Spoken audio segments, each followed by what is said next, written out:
Dale. Gracias, Junior, Karina, Isabel, Florencia, abogados y pluralistas en general, por siempre convocarnos, siempre convocarme. Es un placer. Vuelvo a decir lo que he dicho en otras oportunidades, en charlas parecidas. Esto no es más que una charla entre colegas. Yo transité la profesión casi 14 años. Este, sé lo que es andar por los pasillos de tribunales, pelear, refunfuñar y volver a empezar. Así que la idea es que si me embalo o si me apuro, que suele ocurrirme, me tengan la confianza de poder pararme. Isabel, que manejas un poco la charla ahí. Este, tratamos de que sea lo más práctico posible. Al principio me toca a mí la parte un poquito aburrida, vamos a tratar de darlo lo más interactivo posible, pero es para que se entienda de qué hablamos.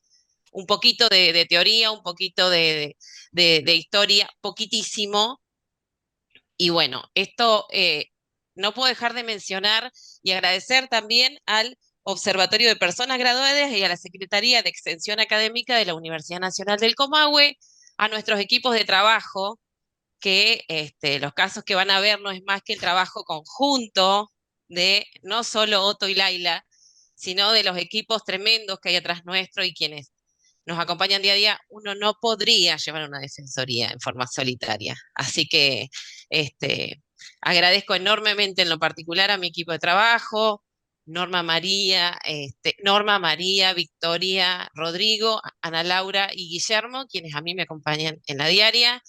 Y bueno, a mí me toca ahora no quería dejar de mencionar la parte triste de recordar a Andrea Petech también, ¿no? Que eh, una loca divertida que nos acompañó y que se fue, se nos adelantó un poquito. Otto, es todo tuyo el espacio, después arranco yo. Bueno, buenas tardes a todas y a todos. También agradecer a la organización. Hago propias también las palabras que vertía Laila recién. Y el honor también de, bueno, después de asistir como oyente a tantas capacitaciones que como política claramente ha desarrollado pluralistas para acercarnos a todos los colegas, talleres y capacitaciones, bueno, después de asistir a tantas como oyente, poder participar hoy en traer un poquito de lo que es el conocimiento recogido, tanto en el momento que yo era abogado de la matrícula, como la experiencia recogida como defensor público. Y también realmente esto que señala Laila sobre el trabajo diario y construido con esfuerzo y con compromiso humano en la defensoría, también de destacar. Veo con agrado acá también personas que integran el equipo de trabajo de la Defensoría, está la doctora Alonso, es un gusto compartir con ella y también con el equipo administrativo que todos los días nos colabora acá en la Defensoría y hace que sea realmente posible, ¿sí? Así que bueno, vamos a tratar de que sea constructivo esto. Laila, Cuando quieran, con que compartir pantalla. Vuelvo a decir que es, bueno, el doctor Otto Glossi, pero yo no soy docente universitaria. Esto, el trabajo que se realizó es de corte netamente subjetivo, es lo que a nosotros nos pareció que podía llegar a servirles. Ahí está. Y por ende, como les decía recién, compartir experiencias. Me voy a acomodar un poco la, la pantalla. Ok, ahí está. Ahí pueden ver. ahí está perfecto, Laila. Bueno, principios generales, casos prácticos.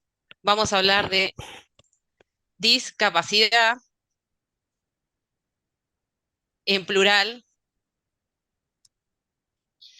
y siempre me gusta arrancar las charlas con algún gráfico y con algo que nos convoque a modo de reflexión, ¿no? Y hago mías las palabras de Robert Carland.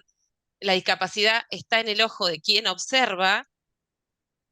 Es así que una mirada puede construir, concebir y abordar la discapacidad desde múltiples funciones, dependiendo desde los diferentes contextos históricos y sociales cuyos enfoques determinan la aplicación de diferentes modelos. Es así que, bueno, la discapacidad fue vista y abordada y enfocada a través de la historia de diferentes maneras y desde esa manera fue como el concepto de evolución, el concepto, perdón, de discapacidad fue evolucionando. Hoy tomamos el concepto del modelo social, que en un ratito les vamos a contar de qué se trata, pero es un concepto que evoluciona y que resulta de la interacción de las personas, entre las personas con deficiencias y las barreras debidas a la actitud y al entorno. Y acá es lo que más me importa, porque sobre el concepto de discapacidad, del concepto de discapacidad es desde el cual luego, digamos, se va a desmembrar todos los principios y todos los carriles sobre los cuales la discapacidad, digamos, va a andar. Entonces, tomando el concepto propiamente dicho, es un concepto que evoluciona y que resulta de la interacción entre las personas con deficiencias y las barreras debidas a la actitud y al entorno. Son palabras, todas estas de los conceptos, que vamos a seguir viendo a lo largo de toda la charla, que evitan su participación plena y efectiva en la sociedad en igualdad de condiciones con los demás. Por esto lo resaltamos. Como dije recién, todos estos conceptos los vamos a seguir viendo y todos estos conceptos después son los que se reafirman en el proceso de restricción a la capacidad sobre el cual les va a hablar Otto.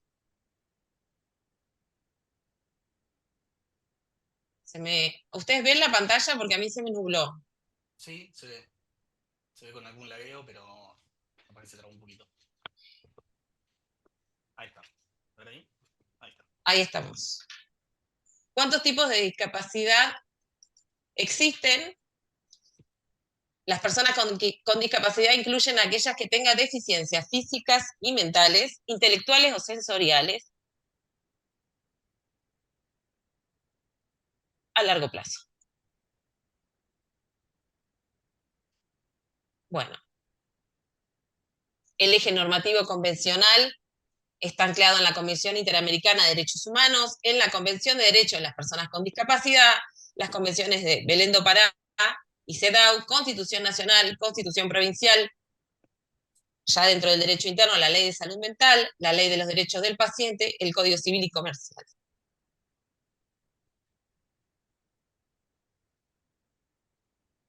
Como dije recién, de acuerdo ha transitado la historia, ha sido la manera en que se ha concebido la discapacidad. A mí se me traba el power, perdone. Entonces, el modelo médico rehabilitador, empecé por este y no el anterior. El anterior, imagínense que entendía a la discapacidad como un castigo divino. Entonces, posteriormente a ese vino el modelo médico rehabilitador, que comenzó luego de la Primera Guerra Mundial, con un abordaje médico monovalente, limitado a la cura y al mantenimiento del cuerpo enfermo. Consideraba a la persona como un objeto de tutela, un sistema netamente paternalista y sustitutivo de la voluntad, y el centro digamos, del problema se situaba en las personas. Las causas que originaban la discapacidad derivaban de limitaciones individuales, esto es, de deficiencias que debían rehabilitarse y por ende se encontraban limitadas de participar plenamente en la vida social. ¿Qué quiere decir esto? Que no había lugar para la integración y mucho menos para el pleno goce de los ejercicios de la persona con discapacidad y ni hablar de un pie de igualdad con el resto de la sociedad.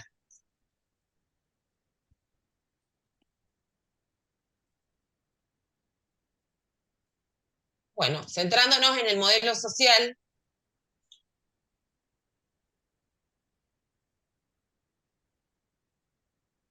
me trago de vuelta. Te diría que perdón, pero Sí. no lo pongas como así como lo estás poniendo ahora, déjalo como en el PowerPoint, no lo pongas Más, pantalla completa, sí, porque se te traba por eso. porque si no, es No que lo pongas en no, diapositiva, se ve igual, nosotros lo vemos igual, ahí se ve perfecto. es que Ahí. está todo para que trabaje como ahí. Bueno, Ah, bueno, listo, no dije nada. bueno, el modelo social produce un quiebre, ¿sí? Con el modelo anterior, el modelo médico, y aborda la discapacidad desde la cual desde la cual, digamos, se entiende que las causas que dan origen a la misma son predominantemente sociales. La discapacidad es el resultado, es lo que leíamos recién, entre la interacción, entre la condición de una persona y las barreras sociales que la limitan e impiden vivir y le impiden vivir en una vida en sociedad. Aboga por una serie de medidas que son los principios sobre los cuales la discapacidad va a transitar, el proceso de discapacidad va a transitar igualdad y no discriminación, la accesibilidad, el diseño universal, los ajustes razonables, los sistemas de apoyo, la transversalidad de las políticas en materia de discapacidad. Apunta a un abordaje biopsicosocial que considera al ser humano como un sujeto completo, integral, que se debe atender en forma interdisciplinaria.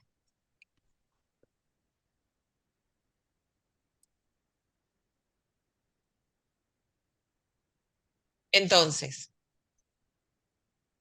volviendo al concepto de discapacidad, este concepto que evoluciona a través de la historia, que hoy a raíz del modelo social se asienta en los principios de accesibilidad universal, diseño universal, ajustes razonables, a los fines de alcanzar la igualdad ante la ley de las personas con discapacidad y el pleno goce de su ejercicio.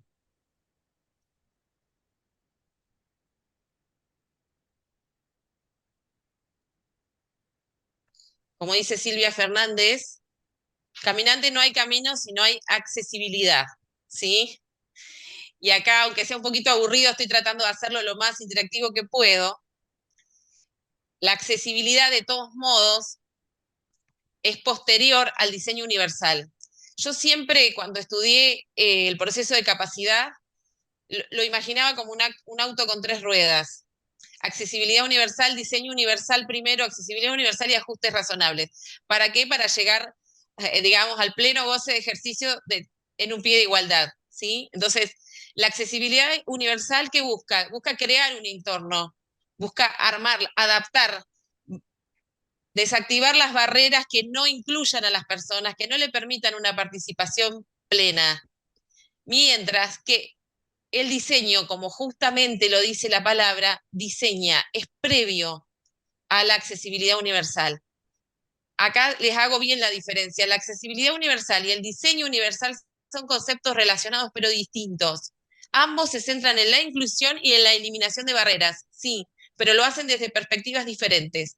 La accesibilidad universal se enfoca en adaptar y eliminar barreras, mientras que el diseño universal crea conceptos para lograr una sociedad inclusiva. ¿Sí? De nada me sirve, por ejemplo, una puerta enorme si no tengo una rampa.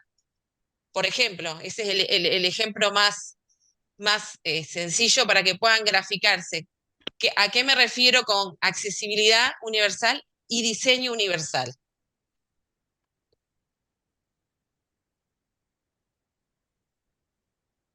Acá les traemos con Otto también las diferencias entre la accesibilidad y el diseño para que no sean, si bien se complementan, van de la mano, son necesarias para llevar a cabo todo este proceso tan necesario. La accesibilidad universal se centra en las barreras, como les decía recién, para que todas las personas puedan acceder y utilizar los entornos y servicios existentes. Mientras que el diseño universal se encarga, como la propia palabra lo dice, en la creación, en el diseño de esos entornos, sin necesidad de que haya que adaptarlos posteriormente. Entonces, este es un triple enfoque, o sea, una triple mirada, desde el enfoque, desde el proceso y desde la aplicación.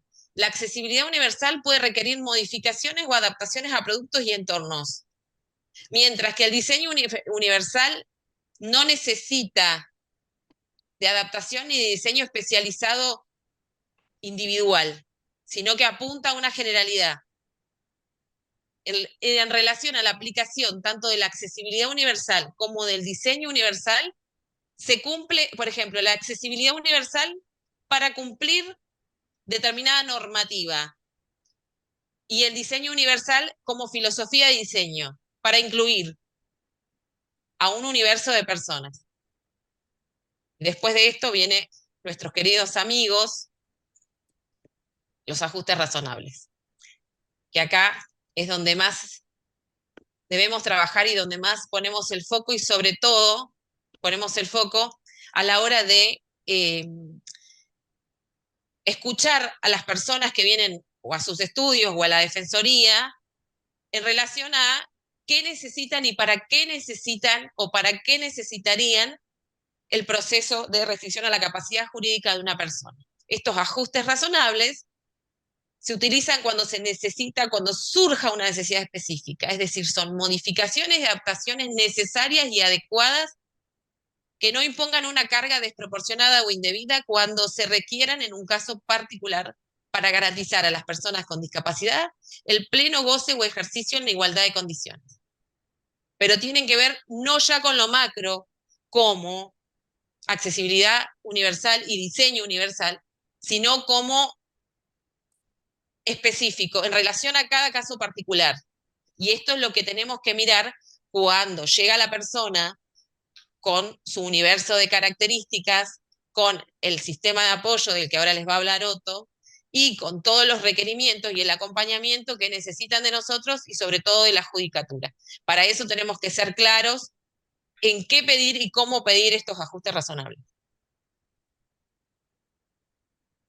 Bueno, por todo esto que les venía contando, es que el proceso de capacidad jurídica es un traje a medida, cada proceso es distinto, no tenemos procesos iguales, no hay un solo proceso que sea igual a otro, no hay una persona que sea igual a otro, por lo tanto, pueden ser más o menos genéricas las sentencias, las resoluciones judiciales que establezcan la restricción de más o menos derecho, pero ninguna les puedo asegurar, ninguna es igual a otra. Entonces, como esto es un traje a medida, trabajar se ha dicho, queridos colegas, con nuestro querido amiguito, para que midamos qué es lo que tenemos que pedir, qué es lo que tenemos que solicitar en cada una de las situaciones que se nos puedan llegar a presentar en los estudios, en la defensoría, los ajustes que deban tener que realizarse y cómo va a interactuar esa persona con el entorno, con las barreras y qué requiere de su sistema de apoyo. Te cedo la palabra, querido colega. Bueno, estas referencias conceptuales que ha hecho Laila son fundamentales para poder entender cómo está asignado y cómo está diseñado el proceso de restricción de capacidad. ¿Por qué? Tengamos en cuenta que precisamente la superación del modelo médico rehabilitador que analizaba solamente desde la dimensión médica al individuo, a la persona con discapacidad, al ser superada por el modelo social y poner, digamos, sobre la mesa la valoración de la interacción entre deficiencias que presenta la persona y el entorno y trabajar sobre el entorno, precisamente recoge una serie de principios en la Convención sobre los Derechos de las Personas con Discapacidad, que como bien saben ustedes, tiene rango constitucional en Argentina. Y nuestro Código Civil y Comercial, eh, en una armonización con esos principios de la Convención sobre los Derechos de las Personas con Discapacidad, diseña precisamente este proceso recogiendo estos principios y delineándolos alrededor de los mismos. Si nosotros vamos a la plantilla, bueno, me parece que se trabó, pero a la plantilla que precisamente habla del artículo 31, vamos a ver justamente esta idea que yo les estaba marcando de cómo confluyen, ¿no? Este principio general de la capacidad, ¿sí? El principio general de la capacidad de ejercicio de todas las personas, que la propia Convención sobre los Derechos de las Personas recoge y nuestro Código Civil y Comercial replica también, y las restricciones para los casos que sean necesarios. Entonces fíjense que tenemos un primer artículo que es artículo 31 del Código, que precisamente refiere que la restricción al ejercicio de la capacidad jurídica se rige por las siguientes reglas generales. La capacidad general de ejercicio de la persona humana se presume, aun cuando se encuentre internada en un establecimiento asistencial. Vuelvo a decir, acá hay una réplica sobre este principio convencional, sobre que hay que presumir la capacidad de ejercicio de las personas. Y fíjense particularmente cómo el artículo detalla que esta presunción aún debe mantenerse cuando la persona se encuentre internada en un establecimiento asistencial. Parte de la doctrina por ahí ha criticado un poco, digamos, esta redundancia o esta referencia en que la presunción vale incluso cuando la persona está internada, pero nosotros la verdad que valoramos que el texto del Código Civil y Comercial en su totalidad en cuanto al diseño del proceso de restricción de capacidad, justamente es el reflejo de los años de evolución que Laila se tomó el tiempo de contarles y de la evolución conceptual, ¿no? Pensemos que bajo el modelo médico rehabilitador, donde solamente se valoraba la dimensión médica, mucha segregación de las personas con discapacidad se generaba a partir precisamente de incluso una mera internación, ¿sí? Y fíjense que el inciso B del artículo 31 refiere que las limitaciones de la capacidad son de carácter excepcional. Excepcional, ¿bien? Obviamente, cara y contra cara. Si el principio general es la capacidad de ejercicio de la persona, obviamente que las limitaciones a esa capacidad de ejercicio van a ser excepcional. Y se imponen siempre en beneficio de la persona. Esto también responde al cambio de paradigma que significó la Convención sobre los Derechos de las Personas con Discapacidad, porque esta convención devuelve el foco sobre la dignidad de la persona con discapacidad y justamente el hecho de que sea un sujeto de derecho, ¿no? Esta dignidad inherente de la persona con discapacidad. Nosotros ahí en la filmina no se los pusimos, pero este artículo 31 tiene varias reglas generales, varios principios. No se lo pusimos en la filmina porque queremos que después les quede como una estructura, una columna vertebral rápida para que ustedes la puedan chequear. Pero estas reglas generales, en definitiva, eh, van dirigiendo como principios todo lo que después el articulado de la restricción se dirige hacia ellos. Tengamos presente que, se los leo, el inciso C de ese mismo artículo habla de que la intervención estatal tiene siempre carácter interdisciplinario, tanto en el tratamiento como en el proceso judicial. Este carácter interdisciplinario no es más que refrendar esto de que se ha superado un modelo médico rehabilitador, que es solamente valorado en la dimensión médica a la persona, y que justamente se enfoca, ¿sí?, a través de la interdisciplina en todo el contexto social, la red de apoyo familiar que hace a ese individuo. Eh, Inciso D, la persona tiene derecho a recibir información a través de medios y tecnologías adecuadas para su comprensión. Lo vamos a ver que toda resolución judicial, además, debe ser clara, que la asistencia letrada que tenga debe ser adecuada y clara para que la persona realmente comprenda y que pueda expresar su voluntad en torno a la posición que tenga respecto a este proceso de restricción de capacidad. Inciso E, la persona tiene derecho a participar del proceso judicial con asistencia letrada, que debe ser proporcionada por el Estado si carece de medios. Bueno, esto es precisamente asegurar el acceso a justicia. Y, por supuesto, que es efectivizar el principio general de la inviolabilidad de la defensa en juicio de toda persona. Y obviamente que emana, de nuevo, volvemos a decir, del carácter de sujeto de derecho que tiene la persona a la cual se le intenta restringir la capacidad. Que volvemos a lo mismo, por ahí no lo pusimos en las filmines iniciales, pero piensen ustedes que en la edad antigua veníamos de un modelo de prescindencia que directamente hablaba incluso de la supresión física de las personas con discapacidad. Después pasamos al modelo médico rehabilitador que explicó Laila en detalle y recién ahora estamos en este modelo social de la discapacidad que aún enfrenta en las prácticas cotidianas muchos resabios del modelo médico rehabilitador. Y después tenemos el inciso F, dice, deben priorizarse las alternativas terapéuticas menos restrictivas de los derechos y libertades. Claro, de nuevo, es un desprendimiento del principio general de capacidad. Si ese es precisamente el principio y la excepción es restringirlo, también el grado de restricción va a ser lo más excepcional, limitado y acotado posible. Y fíjense que tenemos, también les pudimos transcribir ahí en la filmina, el artículo 5 de la Ley Nacional de Salud Mental, que dice que la existencia de diagnóstico en el campo de salud mental no autoriza en ningún caso a presumir riesgo de daño o incapacidad, lo que solo puede deducirse a partir de una evaluación interdisciplinaria de cada situación particular en un momento determinado. ¿Qué quiere decir esto? Aunque la persona transitoriamente quede internada por un padecimiento de salud mental, puede ser por una descompensación de una patología de base, eso no permite presumir o tener por cierto que va a tener que transcurrirse un proceso de restricción de capacidad. ¿Por qué? De nuevo, es un desprendimiento del principio general de la capacidad de la persona, ¿sí? ¿Y cuáles son las condiciones de validez de que eso se determine, ese proceso de restricción? De nuevo, la evaluación interdisciplinaria. Es decir, tanto en la Ley Nacional de Salud Mental como en el propio Código Civil y Comercial tenemos esta comunidad de principios. Ahí sí podemos pasar la diapositiva, Leila.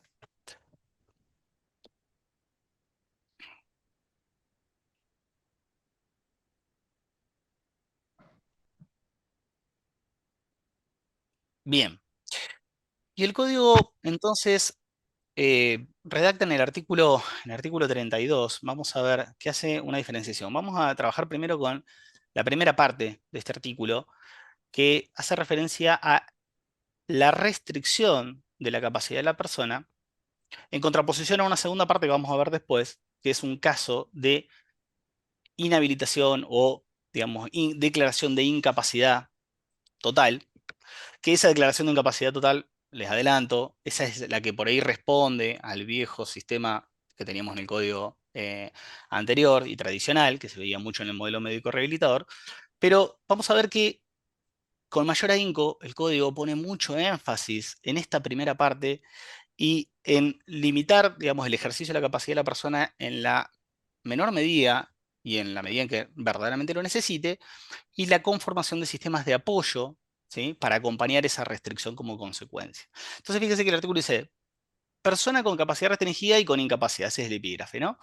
El juez puede restringir la capacidad para determinados actos de una persona mayor de 13 años que padece una adicción o alteración mental permanente o prolongada de suficiente gravedad, siempre que estime que del ejercicio de su plena capacidad puede resultar un daño a su persona o a sus bienes. Hagamos un stop ahí.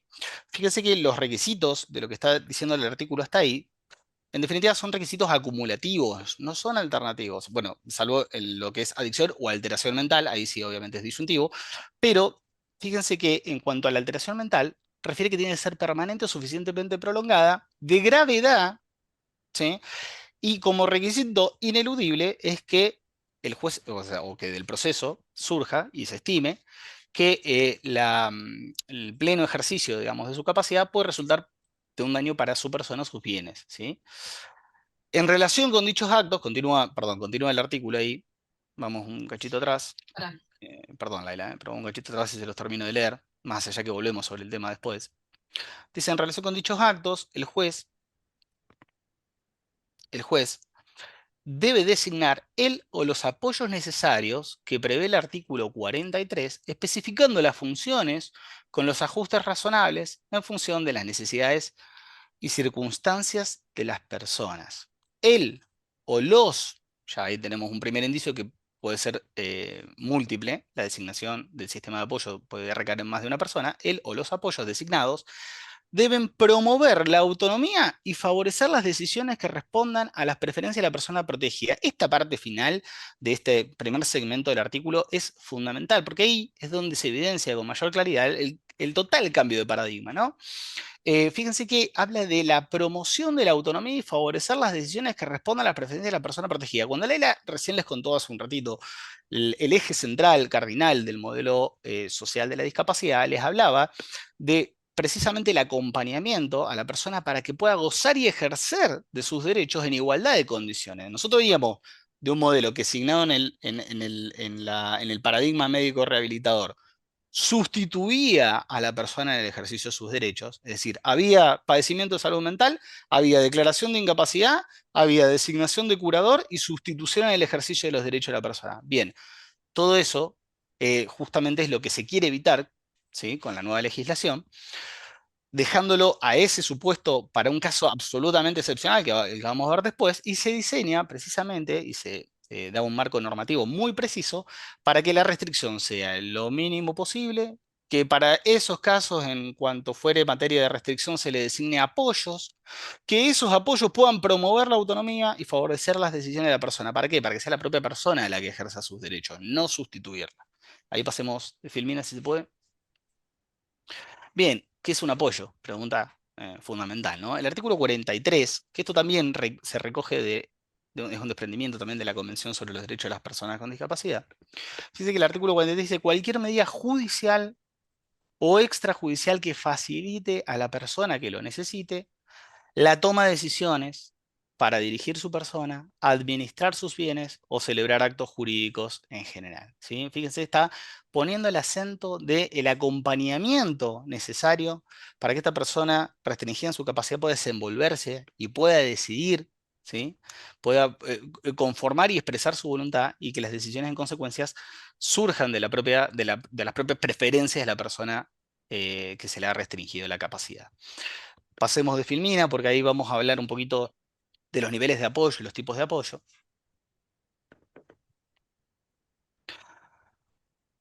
Fíjense que tipos de apoyo. Ya les hemos adelantado que cuando se designan apoyos pueden ser unipersonal, es decir, se puede designar una sola persona que haga las veces de figura de apoyo, o pluripersonal, que lo vemos muy frecuentemente cuando varios integrantes, varios miembros de la familia en distintas actividades o distintas aristas se constituyen como sistema de apoyo en favor de la persona restringida de capacidad. Conjunto y indistinto, ¿esto qué quiere decir de conjunto e indistinto? Guarda ahí con la expresión. Conjunto es la actuación sí o sí concomitante por parte de los apoyos cuando es pluripersonal, o indistinto es que cuando actúe alguno de los apoyos, indistintamente puede actuar uno y otro para el otorgamiento de la validez de los actos que vaya a celebrar el restringido. Y fíjense que los tipos de los apoyos, y esto por ahí es lo más esclarecedor, puede ser familiar, frecuentemente, es más, entiendo que por ahí en el ejercicio de la profesión, los colegas de la matrícula, lo que más se van a encontrar en general, o puede ser que lo que más se encuentren sea que la red de apoyo quede constituida por los propios familiares, ¿sí? Que de pronto al tener la cercanía y conocer a la persona restringida pueden explicarle de la manera que él pueda entender, formar y expresar su voluntad y tomar las decisiones en consecuencia. Puede ser institucional, ¿sí? O puede ser, por ejemplo, profesional, ¿sí? O puede ser en el ámbito laboral. Puede ser que, por ejemplo, a la persona se le restrinja su capacidad en cuanto a la toma de decisiones de lo que es el cuidado de su cuerpo o de las decisiones en materia de salud, y quizás se le designe como figura de apoyo en esas cuestiones de salud a un profesional, un galeno, un profesional de la medicina, que por la particularidad, digamos que eso obviamente va a surgir de la evaluación necesariamente interdisciplinaria, puedan dar cuenta que es la persona que le puede facilitar esa toma de decisiones a el restringido de la capacidad. Ahí pasemos de Filmina, por favor.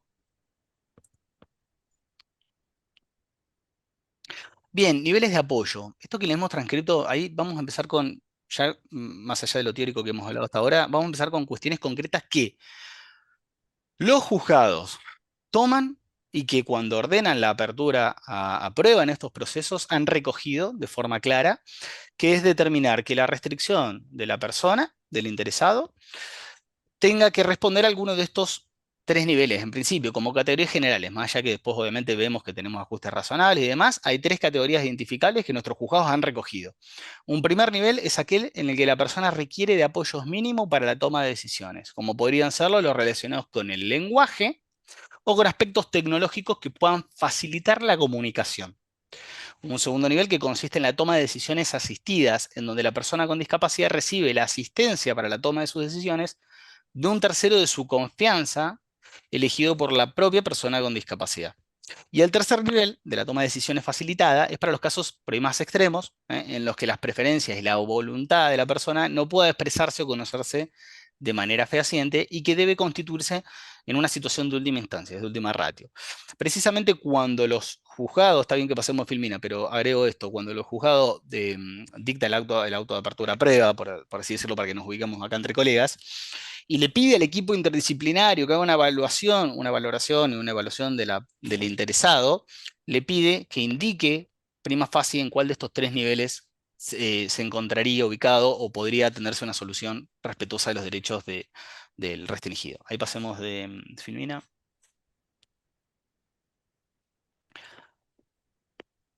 Bien, eso es ni más ni menos que un resumen de lo anterior, se ha puesto ya como títulos, por ahí es una ayuda de memoria para que lo puedan ver después más rápidamente cuando les quede, pasémoslo. Bien, volvemos a la finalidad indicada en el artículo 32, primera parte que les leímos, que era la promoción de la autonomía y demás. Vamos a la segunda parte del artículo, ya que tenemos la filmina ahí a mano. No, vamos a ir ahí, no hay problema. Si lo otro lo hemos hablado suficientemente.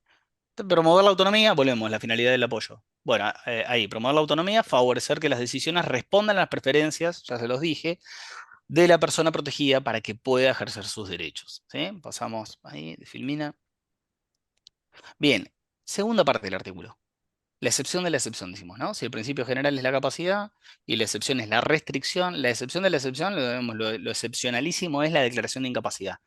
Dice, por excepción, cuando la persona se encuentra absolutamente imposibilitada de interactuar con su entorno, absolutamente imposibilitada, y expresar su voluntad por cualquier modo, medio o formato adecuado, y el sistema de apoyo resulte ineficaz, el juez puede declarar la incapacidad de designar un curador. ¿Sí? Ya más emparentado por ahí con el viejo sistema, para estos casos absolutamente extremos, ¿sí? De una profunda discapacidad, tenemos obviamente la solución legal, la previsión legal, de la sustitución, ¿sí? En el ejercicio de los derechos a través de la clásica y conocida figura del curador, ¿sí? Del anterior sistema. Bien, vamos a hablar un poquito de lo que es el proceso de restricción en sí para que nos vayamos ubicando.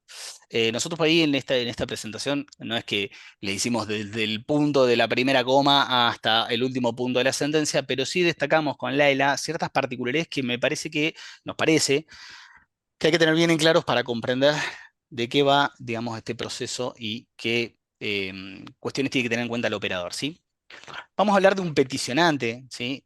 Ahora lo vamos en la próxima filmina, pero no la cambiemos. Vamos a ver quiénes son esos peticionantes, ¿sí? Del artículo 33 del código. Y la persona restringida.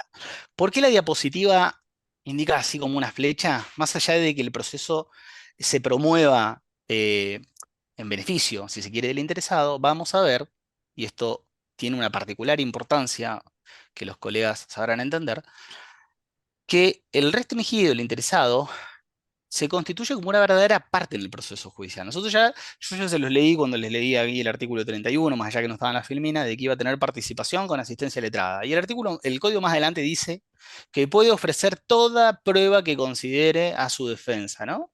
Obviamente nosotros partimos de la base de pensar por presunción de buena fe, que el proceso se va a instar en beneficio de la persona. Pero también la persona a la cual se le quiera restringir su capacidad, como es tan grave, obviamente, restringir a una persona del ejercicio de sus derechos, puede imponer ciertas limitaciones, ya sea al grado de restricción que en demanda se le está pidiendo en principio, como así también quizás el peticionante que se está ofreciendo para constituir un sistema de apoyo no sea la persona que el propio restringido quiera, ¿sí? Partamos de la base que obviamente en el respeto de la dignidad y devolverle el centro como sujeto de derecho a la persona restringida, tenemos que tener prioritariamente en cuenta sus deseos. Y puede ser que no quiera que quizás ese peticionante se constituya como un sistema de apoyo. Después tenemos la intervención del Ministerio Público Civil, que acá en Neuquén, particularmente ustedes sabrán que la Ley Orgánica del Ministerio Público de la Defensa desdobla lo que es la cuestión pupilar para menores, en lo que es Defensoría de los Derechos del Niño, para niños, niñas, adolescentes, en Defensoría de los Derechos del Niño, y la cuestión de las restricciones de capacidad de las personas de más de 13 años. Por ahí no se los aclaré esto de 13 años, por qué lo dice el código más de 13 años. Acuérdense que hay una autonomía progresiva, les hago un paréntesis ahí, hay una autonomía progresiva que reconoce el código, sobre todo en lo que es ejercicio de derechos personalísimos. Por eso el código habla de que a partir de los 13 años se puede promover este proceso. Ministerio Público, ¿sí? Ministerio Público Fiscal, obviamente como esto es materia de orden público, en lo que es asuntos extrapenales, tanto sea para dictaminar en materia de competencia como de cumplimiento de todos los recaudos legales del proceso de restricción, va a tomar intervención y va a dictaminar también el Ministerio Público Fiscal. Y luego pusimos con Laila ahí más de un apoyo, ¿sí? O más de un curador, porque la actuación del apoyo puede ser múltiple y la del curador también puede ser, digamos, múltiple en el sentido que puede recaer en más de una persona o en una, ¿sí? Pusimos a modo ejemplificativo eso. Si lo querés pasar, Laila. Bien, ahí le hicimos un breve cuadrito sobre un esquema, ¿sí? General, no tiene todo, por supuesto, pero un esquema general del proceso de restricción de capacidad, ¿no? Fíjense que obviamente comienza con la petición, con lo que tradicionalmente uno entiende por demanda, por así decir. Vamos a tener acá los juzgados les queremos aportar este dato de absoluta realidad. Eh, los juzgados por ahí tienen dos criterios que hemos visto que por ahí indistintamente utilizan. Una primera providencia, ahora vamos a leer una que digamos, recepta uno de los criterios, pero les quiero comentar estos dos criterios que tienen distintos. Hace un primer despacho de la demanda de restricción de capacidad, donde al mismo tiempo que está pidiendo la designación de un asesor letrado que haga precisamente la defensa del interesado, al mismo tiempo da una vista al Ministerio Público en materia de capacidad. Y hay otro tipo de despacho que también utilizan, indistintamente, que primero hace una vista al Ministerio Público, ¿sí? Para ver si se opone al inicio del trámite y después da intervención para que a través del Servicio de Orientación Jurídico de la Defensoría se le asigne un asesor letrado si no tiene un abogado de su confianza la persona que se le va a restringir. Posiblemente, esto como les dije, es indistinto. Posiblemente la demanda tenga algún pedido cautelar, del cual también se le haya en esa misma vista que se le dé y en el mismo traslado de la demanda y contestación, el juez ya cuente con los elementos para resolverlo y por eso les indicamos ahí resolución de las cautelares. Después, obviamente, vamos a tener una producción de prueba que tiene que ver con fundamentalmente la evaluación interdisciplinaria. ¿Sí? También hay otras cuestiones que pueden tener que ver con la composición de los bienes, de la persona a restringir y demás, que obviamente tiene que quedar acreditado en el proceso. Luego tenemos la entrevista o la audiencia personal de la persona a la cual se le quiere restringir y el juez, que tiene que, obviamente, el interesado tiene que ir con asesor letrado y tiene, digamos, la propia manda del Código Civil lo dice así, tiene que estar presente el Ministerio Público en materia de capacidad.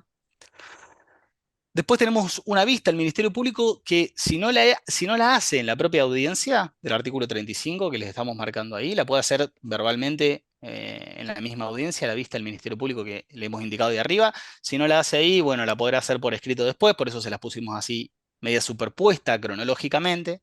Después la vista al Ministerio Público Fiscal, les vuelvo a decir, teniendo en cuenta que hay cuestiones de orden público aquí y de cumplimiento de recaudos de legalidad, tiene que dictaminar, y luego vamos a ver el tema del dictado de la sentencia. Ahí pasemos, Leila. Bien, legitimados. Legitimados, esto no presenta ninguna dificultad, el código es muy claro, el propio interesado, nosotros hemos tenido causas acá en la Defensoría que el propio interesado, teniendo claro, digamos, su patología en salud mental, con ciertas lagunas, pérdidas de memorias, y probablemente ya habiendo sido víctima de alguna estafa por esta pérdida de memoria, viene y peticiona su propia restricción de capacidad, ha pasado. El cónyuge no separado de hecho y el conviviente mientras la convivencia no haya cesado, los parientes dentro del cuarto grado si fueran por afinidad dentro del segundo grado y el Ministerio Público, que por supuesto tiene la legitimación, recibiendo la inquietud de cualquier otro organismo, puede ser un nosocomio, bueno, eso es ya una valoración más amplia que tiene que hacer el Ministerio Público. Cuestión de competencia, artículo 5 del Código Procesal Civil y Comercial, que ya nos adelantaba en el inciso 8, que la competencia es el lugar dice domicilio del presunto incapaz. Pero también tengan en cuenta, no lo pusimos ahí en la filmina, que también tenemos una norma de competencia en el Código Civil y Comercial, artículo 36, que también habla del lugar de residencia de la persona a la cual se le va a restringir la capacidad, o el lugar donde esté internado, que también puede pasar. Que sí, concomitantemente con la internación merezca, porque necesite una restricción de capacidad, que se inicie ahí, que quizás después cuando es externado vuelva a su ciudad de origen, y el expediente obviamente, por una cuestión de acceso a justicia y facilitar la participación del restringido, tendrá que irse y declinarse competencia hacia la jurisdicción que corresponda, ¿no? Pasemos ahí, Filmina. Bueno, cartelito de competencia, bien. La actuación en el rol del Ministerio Público, fíjense que precisamente tenemos artículo 103, esto, digamos, una previsión normativa muy clara. Habla de la distinta intervención que tiene el Ministerio Público, ¿sí? Rápidamente les leemos que puede ser complementario principal, complementario en todos los procesos en los que se encuentran involucrados, intereses de personas menores, incapaces y con capacidad restringida, la falta de intervención causa la nulidad relativa del acto, principal, cuando los derechos de los representados estén comprometidos y existen acción de los representantes, cuando el objeto del proceso es exigir el cumplimiento de los deberes a cargo de los representantes, y les marcamos en particular, porque estábamos hablando de la legitimación antes, en qué supuestos muchas veces nosotros en rol de Ministerio Público tenemos que iniciar este proceso de restricción de capacidad, que es cuando carecen de un representante legal y es necesario proveer a su representación. Ahí lo pasamos, para acelerar un poquito e ir más a lo forense, si se quiere. Vamos con el contenido indispensable, diapositiva anterior, contenido indispensable que tiene que tener una presentación, una petición, una demanda de proceso de restricción. Pero antes de ir a esta enumeración, vamos a dejar de compartir ahí y les vamos a compartir en particular modelos de demandas que hemos preparado con Laila, para que, no solamente para que los leamos ahora, para que ustedes se den cuenta qué es lo que los juzgados están pidiendo muy en particular, y esto no es baladí, realmente los juzgados están pidiendo una descripción de los hechos que se va a compadecer con lo que nosotros le estamos mostrando en los modelos.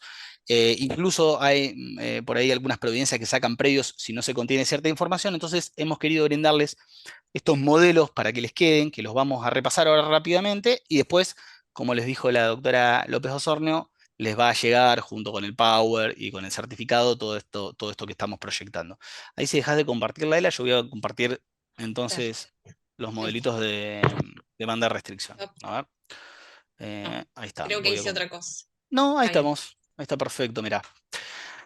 Bueno, vamos a empezar con este. Nosotros pensamos dos modelos. Uno pidiendo la restricción del cónyuge y pensamos que por ahí a la matrícula particularmente le podía servir eh, la introducción de ciertas variables y elementos que tienen que ver con decisiones, requerimientos cautelares sobre decisiones de cuestiones patrimoniales, de decisiones de cuestiones de administración de ciertos bienes. Y después tenemos un modelo por ahí más simplificado, pero eh, muy recurrente, que tiene que ver con el pedido de restricción de un hijo, ¿sí? De los progenitores hacia los hijos. Bueno, obviamente sumario, la documental acompañada, eso no tiene mucho sentido, esto es más que nada para que les quede el modelo, objeto, vengo a promover, etcétera, etcétera. Vamos con los hechos. Más particularmente nos interesa que ustedes puedan identificar por qué hacemos el relato que hacemos, ¿sí?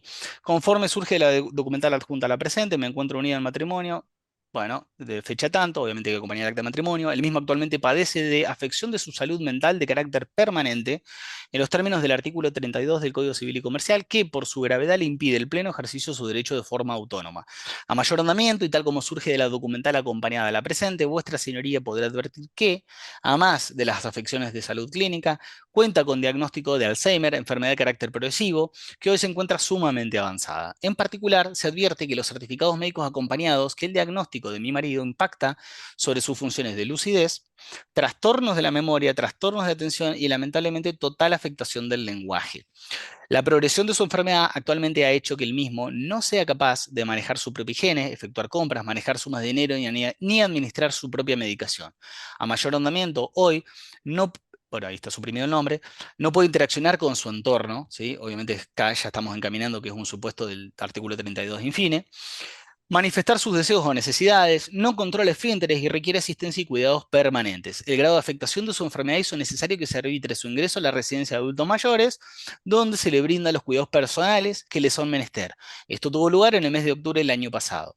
Sin perjuicio del personal médico perteneciente a la residencia, hago saber que cuenta con su propio cuerpo médico. Entonces, primera cuestión, más allá de que ya les describimos la patología y la gravedad, el diagnóstico actual.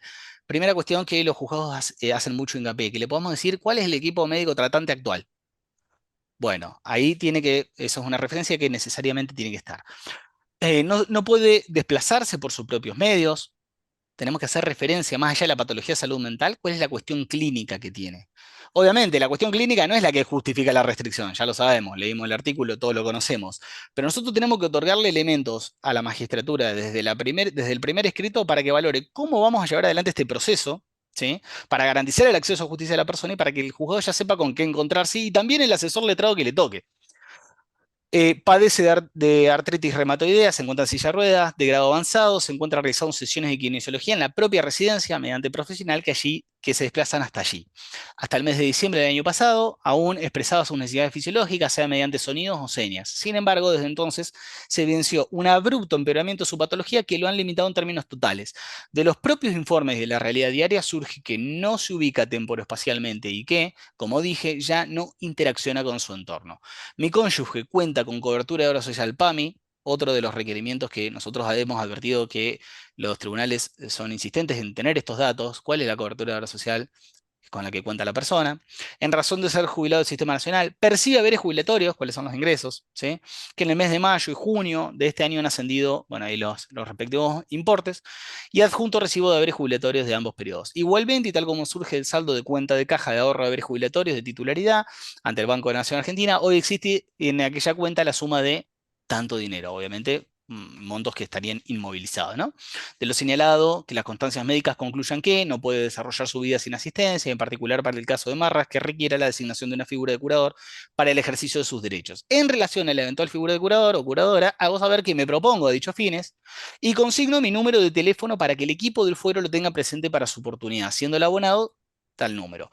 Este es un requerimiento muy frecuente por parte del juzgado, contar con, más allá de la presentación y la formalidad y los datos de la matrícula del colega que lo patrocine, contar con vías de contacto directas con los intervinientes. ¿Por qué? Para darle flexibilidad en lo que es la coordinación de la entrevista interdisciplinaria que le puedan hacer a la persona restringida, a los miembros de la familia, que en definitiva son esa red de apoyo familiar que, obviamente, como estamos hablando de una evaluación interdisciplinaria, tienen que entrevistar también, ¿sí? Asimismo, tenemos 2 hijas en común, estamos indicando a otros miembros de la familia que podrían integrar este sistema o se podrían elegir como curadores. Ambas residen en la ciudad de Centenario, desde ya requiero ser entrevistados por el equipo en ocasión de la evaluación interdisciplinaria afectada sobre el causante, para que sean valoradas como curadoras, sea bajo la actuación conjunta o indistinta con la suscripta. Finalmente, vamos a ver que cuenta con CUT, tal como surge la documental que acompaña a la presente. En razón de todos los puestos, requiero que se dé curso a la presente petición, bueno, etcétera, etcétera. Bajamos un poquito. Bienes propiedad de mi cónyuge. Que mi cónyuge resulta ser titular de dominio de los siguientes bienes, a saber, automotor marca Toyota, modelo Civic, año 2019, dominio tanto, inmueble matrícula ubicado en, el mismo resulta un departamento de 2 habitaciones que actualmente se encuentra desocupado. Inmueble de carácter propio, ¿sí? Ya le estamos adelantando eso, de mi cónyuge, en tanto recibido por herencia de quien en vida fueren sus padres. Inmueble de matrícula tanto, ubicado en, el mismo resulta la vivienda sede del hogar conyugal, donde la suscripta continúa residiendo actualmente inmueble de carácter ganancial. Sírvase su señoría, la documental consistente en informe de condiciones de dominio, bueno, documental acreditante de esta titularidad, ¿no? Medidas cautelares urgentes. En los términos del artículo 34 del Código Civil y Comercial y de conformidad a lo verosímilmente acreditado en esta presentación, vengo a requerir las siguientes medidas cautelares a dictarse con carácter de pronto y preferente despacho, previa vista al Ministerio Público en materia de capacidad, pues conforme fuera manifestado, en la actualidad se encuentra imposibilitado de administrar sus ingresos, hecho que habilita la presente cuya finalidad redundará en beneficio exclusivo del mismo, etc. Por ello, resulta menester que, de forma urgente, se me designe provisoriamente como curador a mi cónyuge en los términos del artículo 32, en fin, ¿sí? Ya podemos pedir cautelarmente esto, a efectos del ejercicio de los derechos de administración y disposición de los haberes jubilatorios que tiene a percibir frente a ANSES. Igualmente, atento al saldo existente en la caja de ahorros de haberes jubilatorios que he mencionado, requiero, vuestra señoría ordene en forma urgente la constitución de un plazo fijo por 30 días. Volvemos a lo mismo, ¿sí? Protección de la persona o sus bienes. Tenemos una suma ahí que obviamente está siendo afectada por el proceso de evaluatorio de público conocimiento, ¿no? Solicito se haga saber la mentada entidad financiera, deberá efectuar la renovación automática, bueno, lo que ustedes quieran pedir en relación a la renovación de ese plazo fijo, etc. En relación al bien inmueble de carácter propio de mi cónyuge, departamento de 2 dormitorios, solicito se me autorice para representarlo en la celebración de un contrato de locación, que tal como surge de la documental acompañada, la inmobiliaria tanto ha valorado que el valor del canon locativo mercado puede ser razonablemente establecido por el monto mensual de X dinero con actualización trimestral de IPC. Actualmente existe interés por parte de datos identificatorios, en tomar en locación dicho departamento y por el valor del alquiler indicado en la referida inmobiliaria. Que el producido del fruto civil proveniente del canon locativo será utilizado para cubrir las necesidades materiales habituales de la persona a restringirse y el saldo remanente será depositado en caja de ahorro de ABS, etcétera, etcétera, etcétera. ¿Sí? Dando bien cuenta de qué se va a hacer con el producido de esa renta, de esa locación. Legitimación, derecho, etcétera, requiere medida que garantice acceso a justicia. Nosotros, en particular en este modelo se van a encontrar, no se los voy a leer, pero no es muy largo, pero en este modelo se van a encontrar que atento a la grave situación de patología tanto salud mental como clínica, lo que le estamos pidiendo al juzgado es que la evaluación interdisciplinaria se haga a través de que los profesionales del equipo interdisciplinario del foro se trasladen a la residencia y que también en oportunidad de la audiencia del artículo 35 la jueza se desplace hacia el lugar de residencia, ¿sí? Porque la verdad que en estos supuestos de extrema afectación de salud es muy dificultoso, muy heterogénico trasladar a la persona, ¿no? Restricción de capacidad, oportunamente, bueno, volvemos acá a la designación como curador, etcétera. Tengan presente, ¿sí? Que como documental para acompañar el inicio de la demanda, además de las cuestiones que acrediten los informes de dominio y demás, lo que se les va a requerir es una constancia médica o un certificado médico suscrito por 2 profesionales que den cuenta de la afección de salud mental esta prolongada o permanente que tenga la persona como para, digamos, un requisito de admisibilidad, si se quiere. Si no lo acompañan, si no está suscrito por 2 profesionales, si acompañan solamente uno firmado por un médico general, el juzgado les va a sacar un previo, ¿sí? No va a estar acreditado este requisito de admisibilidad, se lo va a pedir, le va a decir, mire, va a tener que traer firmado por 2 profesionales, ¿sí? Especialmente funciona y sirve si uno es un neurólogo o psiquiatra, ¿sí? Evaluación interdisciplinaria. Acá les dejamos transcriptos puntos de pericia en la evaluación interdisciplinaria que requerimos que se realice, ¿sí? Actos de la vida civil, conveniencia del manejo de dinero, capacidad para desempeñar tareas remuneradas. Bueno, son puntos de pericia que ampliamente son utilizados en la práctica. Esto desde el punto de vista forense es muy útil, que más allá de este caso particular, ustedes lo van a ir pudiendo adaptar, ¿sí? Bien comprensivo de la situación. Acompaña sellados, bueno, ya se lo dejamos ahí para los colegas de la matrícula. Informa contactos, reiteramos los contactos en un acápite específico. Bien, eso en cuanto al modelo del cónyuge. Después tenemos un modelo, no sé cómo estamos de tiempo, porque por ahí es más simplificado. La única diferencia, ¿sí? ¿Estamos bien? La única diferencia en particular que les queremos mostrar en este pedido de restricción del hijo, particularmente tiene que ver con que esto que está tomado un caso real, tenía que ver no solamente con el cobro de una pensión no contributiva, ¿sí? Por discapacidad ante ANSES, sino que además estamos pidiendo, como medida cautelar, se designe como figura de apoyo a la progenitora, que es la peticionante en este proceso, para instar un reclamo alimentario contra el progenitor, ¿sí? Obviamente es persona mayor de edad, pero con discapacidad, obviamente va a tener ese derecho alimentario, ¿sí? Para los parientes, en definitiva. Y estamos pidiendo, se autorice acá, vamos a bajar a la parte cautelar, a ver dónde está, medida cautelar urgente, además de la percepción. Es importante la particularidad de este caso. Sí, ¿vos te referís en cuanto a esto de que se le puede autorizar a la participación o querés que vaya más arriba? Un poquito más arriba. Un poco más arriba, decime, no hay problema.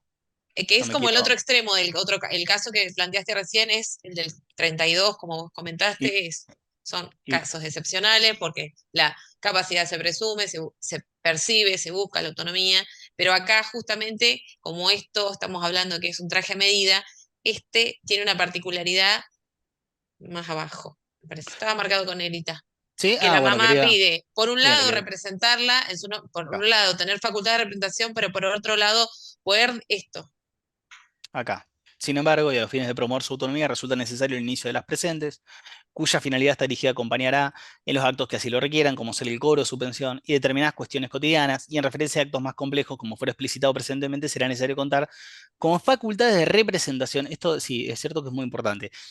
Para no leerles todos los hechos, pero sí hacerles una breve reseña, acá el caso era de que esta persona, esta persona con discapacidad, esta mujer, tenía un retraso mental leve o moderado, no me acuerdo si era leve o moderado, obviamente tenía un montón de capacidades remanentes, muchísimas, por eso el pedido es de restricción, en los términos de la primera parte del artículo 32, el pedido es de que la peticionante se propone como figura de apoyo, ¿sí? Justamente para acompañar y la conformación de esta autonomía de la persona a restringir, y además de ser figura de apoyo para lo que es cobro de pensión y administración, sí está pidiendo con facultades de representación la actuación en juicio.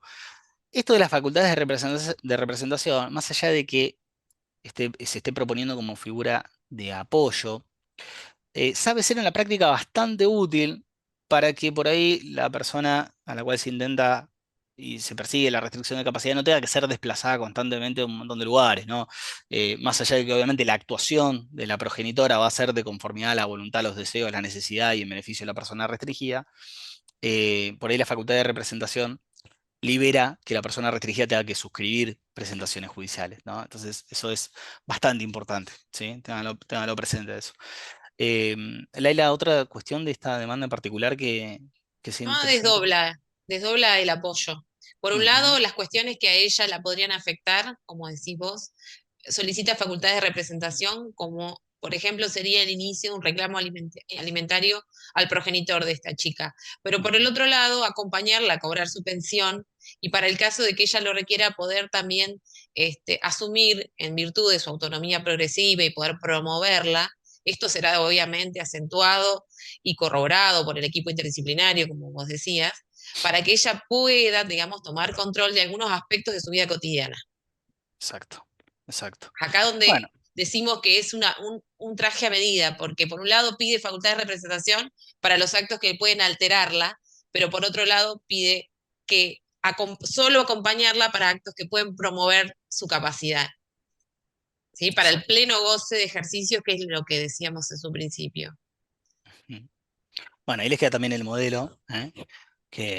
Bueno, les va a venir bien, estimamos que les puede venir bien como un puntapié inicial, una base, como para tener una referencia, ¿sí? Después si volvemos a la diapositiva, un segundo. Bueno, no volvamos, porque básicamente las dos diapositivas que siguen ahí son un interludio a otras presentaciones que vamos a hacer acá. pero básicamente es un esquema, ¿sí? Muy puntilloso. Ahí volviste, si volviste, déjalo, porque nos va a venir bien. Un esquema, digamos, una crónica, una columna vertebral de las cuestiones que hemos tocado a lo largo de la demanda, ¿sí? Se lo pusimos ahí más esquemático, pues si no quieren leer todo el modelo y rápidamente quieren recordar, tiene la diapositiva ahí. Vamos con la siguiente diapositiva. ¿Sí? Bien, ejemplo de primera providencia. ¿Sí? 31 de mayo de 2024, fíjese que es absolutamente actual, esto es del juzgado número 5, por presentado a los señores fulano y sutano, con patrocinio letrado, doctor, por constituido domicilio procesal y electrónico, denunciado al domicilio real, agrese documental a la compañía, te hace por promovida la acción de restricción de capacidad jurídica respecto a tal persona. Hágase saber que en el curso del proceso y con carácter previo a la apertura de prueba, deberá precisar en forma concreta si se comunica por algún otro medio alternativo al lenguaje, si se moviliza de manera autónoma. Asimismo, si existen otras personas del entorno familiar y o social que formen parte de la red de apoyo del mismo, y si recibe tratamiento terapéutico, en cuyo caso deberá aportar los datos del profesional tratante y modalidad de atención. Requiérase, en iguales términos, aporte algún número de contacto telefónico para facilitar la concreción de evaluación interdisciplinaria y la vista al Ministerio Público. ¿Por qué le ponemos este ejemplo de primera providencia? Porque se omitieron todas las cuestiones que nosotros precisamente le dijimos en demanda, y fíjense cómo el juzgado ya, si bien no lo sacó con carácter de previo porque aprovechó y le dio la vista al ministerio, ya le está diciendo al peticionante, ojo, acá falta un montón de información. Y obviamente me la va a tener que integrar a esa información, ¿sí? Que son todas las cuestiones esas que le hemos podido eh, referir. Y ahí si cerramos el PowerPoint, yo proyecto cómo más o menos ha seguido otras cuestiones de otras resoluciones judiciales. Les voy a leer por ahí Deje de una resolución. compartir. Sí, por favor. Les leo ahí una resolución de medidas cautelares y algunas cuestiones más para que las tengamos en cuenta. Traslado acá. Traslado de demanda. Vamos con esto. ¿Sí? Pasada la vista al Ministerio Público. No es necesariamente del mismo caso, no recuerdo si es del mismo caso o no, pero tengamos en presente qué es lo que pasa cuando vuelve la vista del Ministerio Público y se despacha el traslado de demanda, ¿no? Sumida la intervención de subrogante de la Defensoría en rol de Ministerio Público, evidentemente se había ya dictaminado ahí el inicio del trámite, te hace presente, solicitado oportunamente, etcétera, etcétera. Téngase por hablado, se presenta acá, sí creo que es el mismo caso, se presenta de nuevo el peticionante, el profesional, acompaña, manifiesta estas cuestiones que el juzgado le había indicado, ¿sí? Acompaña el bono ley, encontrándose cumplido lo dispuesto en la provincia 31 de mayo, al Estado de autos corresponde dar curso a la demanda de restricción de capacidad efectuada por los señores, sí, el mismo caso. Teniendo en cuenta la situación de salud expuesta y acreditada prima facie con los certificados médicos acompañados en la demanda, entiendo que resulta conveniente proceder a la inmediata designación de un asesor letrado de la defensa pública en cumplimiento de lo previsto por el artículo 31, ¿sí? Que obviamente es esto de que tiene que tener participación de asesor letrado, y 36, son lo mismo, en vez de liberar una cédula de notificación para dar traslado de demanda. ¿Cuál es el criterio que está teniendo el juzgado cuando hace esto? Que lo está haciendo de manera ya sostenida, es un criterio generalizado. Está diciendo, un traslado de demanda en términos tradicionales de una notificación, traer una cédula, la verdad que no es un ajuste razonable en materia o procedimental a la situación de discapacidad que se está denunciando en el expediente. Entonces, ¿qué criterio han tomado los juzgados?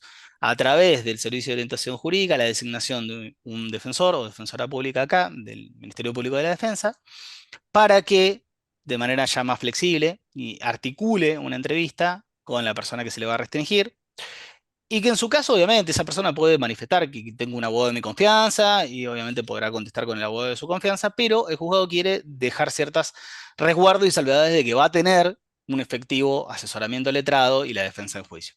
Dada la situación de, considero, acá justamente explica estas razones que estábamos diciendo, considero que la notificación mediante cédula probablemente sea un acto que no pueda ser adecuadamente comprendido por el mismo. En ese sentido, la notificación por cédula podría importar una mera formalidad que no garantiza una participación procesal verdaderamente respetuosa de sus particularidades, ocasionando la vulneración del derecho de acceso a la justicia y defensa de juicio. Está suficientemente claro, ¿no? ¿Cuál es la intención? Cita, obviamente, Convención sobre el Derecho de la Persona con Discapacidad para fundar este ajuste procedimental como ajuste razonable, etcétera, etcétera, etcétera. En el marco normativo aparece conveniente la inmediata designación de un asesor letrado de la defensa pública, quien deberá tomar contacto con el interesado, procurando a través de los medios y o herramientas que entienda adecuado poner en conocimiento de la demanda y hacerle saber. Y acá el juzgado también lo viene haciendo en términos generales, hace un puntillado de ciertas cuestiones, digamos, es como un checklist que le pide, de alguna manera, al asesor letrado de la persona a la cual se le va a restringir, en consonancia con esto que decíamos de la demanda. Che, otórgueme una radiografía clara para que el procedimiento sea respetuoso y ajustado a la particularidad de salud de esta persona, ¿no? Si necesita algún intérprete de señas, alguna particularidad, si tiene dificultades para comunicarse, etcétera, etcétera, etcétera, ¿sí? Bueno, está puntillado acá y esto les va a quedar porque la organización se los va a mandar. Notifíquese electrónicamente al Servicio de Orientación Jurídica, precisamente para la designación de un asesor letrado a través de un defensor o defensora de acá de la Defensoría. Hágase saber que en el supuesto defensor informe de la persona se presentará con patrocinio particular. Fíjese esto, ¿no? Si yo, por ejemplo, soy designado asesor letrado, concurro, entrevisto a la persona y me dice, no, yo tengo un abogado de mi confianza, quiero representarme porque es el abogado histórico mío, se le conferiría traslado de la demanda por cédula y por 5 días, quedando la confesión a cargo de la parte peticionante. Es decir, yo después de la entrevista presento un escrito, digo que me apersoné, que entrevisté a la persona que se le quiera restringir, que me manifestó su deseo de hacerse patrocinar por un colega de la matrícula, de su confianza, y se le va a liberar una cédula y se le va a dar un plazo para contestar en la forma que lo estime. ¿Sí? Bien, traslado de demanda. Vamos con la resolución cautelar. Este es otro caso. Este es un caso por ahí más extremo, ¿no? Era bastante difícil para la persona interaccionar con el entorno. Y ahí, en ese caso, en definitiva, lo que se había pedido era, no solamente en la petición de demanda habían requerido ser designado como sistema de apoyo, el cónyuge lo había pedido, pero había pedido, y esto es lo que les queremos traer a colación, la realización de ciertos actos a título gratuito, de disposición a título gratuito, ciertas donaciones había pedido. A mí me pasó, en este caso, este justo es un caso en el que yo fui designado asesor letrado, por la patología que tenía mi asistida, no podía brindarme instrucciones. Tenía un Alzheimer bastante avanzado, no comprendía el proceso y obviamente no me podía dar una instrucción. Pero aquí fue importante, obviamente, el dictamen del Ministerio Público en cuanto, como bien les explicaba Laila al comienzo de este taller, si el proceso se insta en protección de la persona y de sus bienes, y obviamente la finalidad de cualquier medida que se tome en relación a los bienes tiene que dirigirse al cuidado, al mejoramiento de la salud, la atención, las necesidades de la persona, un acto de disposición a título gratuito claramente no obedece a esa finalidad. De manera que, bueno, les va a quedar, nosotros se lo resaltamos acá en rojo, justo esta parte, indica que la señora es parte actora en autos tanto tanto, en trámite, por un loteo, lo que solicita una vez obtenida la escritura de dominio y en carácter de bien propio se le autoriza a ceder los derechos de acciones sobre un inmueble. Acá lo que refería el peticionante es que no tenían hijos, que querían como alguna forma de gratificación a ciertos vecinos que los han acompañado a lo largo de la vida, donarle terrenos, tenían muchos terrenos, eran algo así como 11, 12 propiedades, y no querían donar todas, pero 4 o 5 sí querían, pedían eso. Con lo cual, bueno, yo se los marco ahí. La jueza, por supuesto, que sí resuelve la designación como apoyo para actos de administración de la pensión que cobraba esta señora, la jubilación que cobraba esta señora, pero obviamente deniega y dice, aquí se los marcábamos sin perjuicio de ello, advierto que la medida cautelar peticionada se solicita a fin de realizar actos de disposición que en la actualidad no resultan urgentes y que ameritan el dictado de una medida cautelar, que ameriten, perdón, el dictado de una medida cautelar peticionada. Obviamente acá la jueza se lo rechaza. Destaca entre los fundamentos que encima es a título gratuito, que es una liberalidad que en nada beneficia a la persona. En cuanto a la transferencia en carácter de liberalidad que pretende realizar en representación de la señora y en su propio nombre a favor de un tercero, tampoco encuentro acreditada una urgencia, en tanto no surge dicha transferencia que ello resulte en beneficio de la señora, que acredite el dictado de una medida cautelar en los términos del artículo 3. Bueno, se lo ponemos como ejemplo de, obviamente, los límites razonables y legalmente previsibles de cuándo nos van a denegar una medida cautelar claramente, ¿sí? Más teniendo en cuenta que después, incluso ya con decisiones, digamos, de fondo definitivas, cualquier acto de disposición tiene que ser autorizado judicialmente y en general vamos a hablar de actos a título oneroso y que redunden en una asistencia a la persona, ¿no? Laila, ¿querías aportar algo de eso? No. Bien. Y lo último que les quiero proyectar de acá, un ejemplo del auto de apertura a prueba, que también les va a quedar, que este sí es de otro caso, me parece. Creo recordar que es otro caso. Que ver con los que Eh, pusimos. sí, intervención asumida. Yo era asesor letrado, acá te se presenta lo manifestado, este se lo atento el plazo de autos, de acuerdo a lo establecido en la convención. dice, realícese una evaluación interdisciplinaria, fíjense cómo lo ordena, tendiente a informar en relación a la señora respecto de su déficit y diversidad funcional, así como las barreras sociales que lo limitan de ejercicio de derecho de manera autónoma, época en la que la situación se manifestó, modos de participación social que le resultan posibles en todos los ámbitos de la vida. Volvemos a lo mismo, esto es interdisciplinario y nosotros necesitamos también garantizar la integración sociocomunitaria de la persona. Esto no se resume a administremos los bienes. No, porque si no, no diferenciaría nada en el viejo modelo de sustitución. La realidad es que necesitamos esta inserción y la mayor autonomía y despliegue posible. Identificar aspectos en los que la persona resulta autónoma, identificar aspectos para los cuales requiere ser asistida, actos jurídicos en los cuales debe ser asistida, administrar, disponer de bienes, celebrar contratos, prestar consentimiento informado, participar en juicio, ejercicio de la responsabilidad parental, en caso que tuviera hijos menores de edad, respecto de actos jurídicos que requiere asistencia, deberá indicar la modalidad de acompañamiento y el alcance que considere pertinente para el adecuado desempeño de esa figura y el sistema de apoyo. Recursos con los que cuente el interesado, contexto social, económico, cultural, educativo, etcétera, que puedan ser utilizados para integrar su sistema de apoyo. Le estamos viendo el entorno. Como dijo Laila, si estamos hablando de interacción entre deficiencia y entorno, es re importante ver ese entorno. Conformación del sistema de apoyo actual, como el que resulte necesario para fortalecer el ejercicio autónomo de los derechos, debiendo despejar en la red familiar los recursos que resulten más idóneos a tal fin, tomando como referencia el modelo teórico que se indica a continuación, bueno, los niveles de apoyos que les habíamos indicado inicialmente. ¿Sí? Y acá proponer medidas de apoyo, salvaguardas que consideren necesarias. Vamos a hablar, ahí Laila les va a explicar sobre ejemplos, le va a dar ahora a continuación de casos prácticos donde hay ciertos apoyos y también de salvaguardias, que les va a explicar la utilidad de eso y que también es un desprendimiento de la convención, y la periodicidad en la que deberán realizarse exámenes futuros. Acuérdense que no solamente el Código Civil y Comercial habla de un plazo legal máximo de una revisión cada 3 años, sino que además, y digamos, tanto la magistratura como el propio Ministerio Público deben estar prestos en controlar este plazo, sino que además es una derivación del propio principio de capacidad. Si nosotros manifestamos que el principio general es la capacidad, no podemos decir que no vamos a revisar la restricción de capacidad judicialmente dispuesta, ¿no?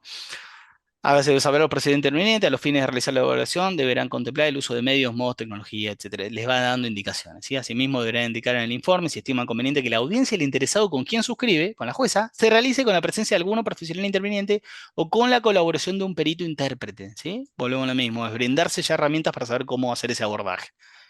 ¿Sí? Requiere SANSES, infórmese la señora, cuenta con jubilación, bueno, etcétera, etcétera, etcétera. Bueno, y acá el resto de las cuestiones. Y requiere hacer al ministerio que se expida en relación al planteo cautelar, ¿sí? En este caso no se había evacuado de la vista en relación al planteo cautelar que surge del quinto punto de la demanda y del escrito, etcétera, etcétera. Bueno, esto para que vean cómo constantemente el ministerio va a ir efectuando dictámenes, opiniones de cómo deben resolverse las distintas cuestiones. Bien, ahí sí ya podemos volver a la diapositiva y sigue Laila. Tenés que dejar de... ahí está. Ahí está, Ahí buenísimo. estamos. Ahí estamos. Bueno, volvemos al modelo social, ¿no? Modelo médico rehabilitador, no sé si se acuerdan, algunos que hayan ejercido la profesión en tiempos más lejanos, vi algunos ahí conectados, que ya inclusive la denominación era fulano de tal sobre inhabilitación, sobre incapacidad. Ya la terminología también, como habló Otto, Código Civil que recepta los principios de la convención de manera directa, cambia el lenguaje, por lo cual también cambia la manera, porque cambia la manera de ver a esta persona como titular de derechos y obligaciones para el pleno ejercicio de su capacidad jurídica.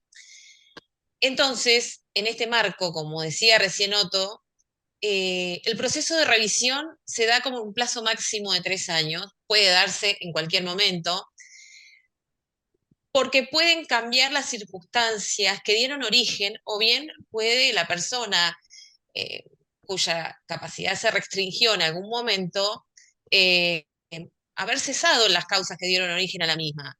Eh, Entonces, en este marco, en el marco de un proceso de revisión, acá les muestro un dictamen típico, ¿sí? Un dictamen tipo, digo, que nos pareció como particular por las características que traía. Este señor estaba internado en un monovalente de la zona, no puedo decir cuál, porque todavía seguimos con conflictos y son de público conocimiento. Logramos la externación de este señor, logramos que una residencia de larga estadía privada em, lo tome haciendo que parte del, digamos, de la percepción que se cobra por el cuidado del adulto mayor, lo perciba desde PAMI y el resto lo aporte Ministerio de Desarrollo Social.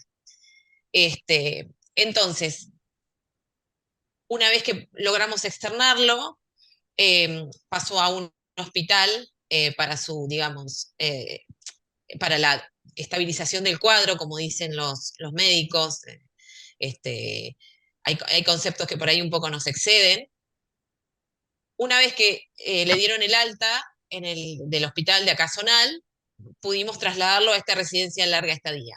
En el proceso de revisión a la capacidad y en esto de ir promoviendo la autonomía, no solo su familia, sino el equipo interdisciplinario que forma parte de esta residencia, logró que esta persona adquiera inclusive autonomía para ir a comprar, de estar escarado, yo les hablo, ¿no? En un monovalente, bajo 3 candados, con imposibilidad de movilización, con imposibilidad de poder expresarse, a esto, a un proceso de revisión en el que se solicitó, ahora les voy a leer bien el dictamen, en el que se solicitó el levantamiento de la restricción a la capacidad jurídica de este adulto mayor. No porque no sea un joven, no vamos a, digamos, no nos vamos a meter con el tema de las personas mayores, ¿no? Ahora, porque es inmenso. Pero, como decía Otto, ¿no?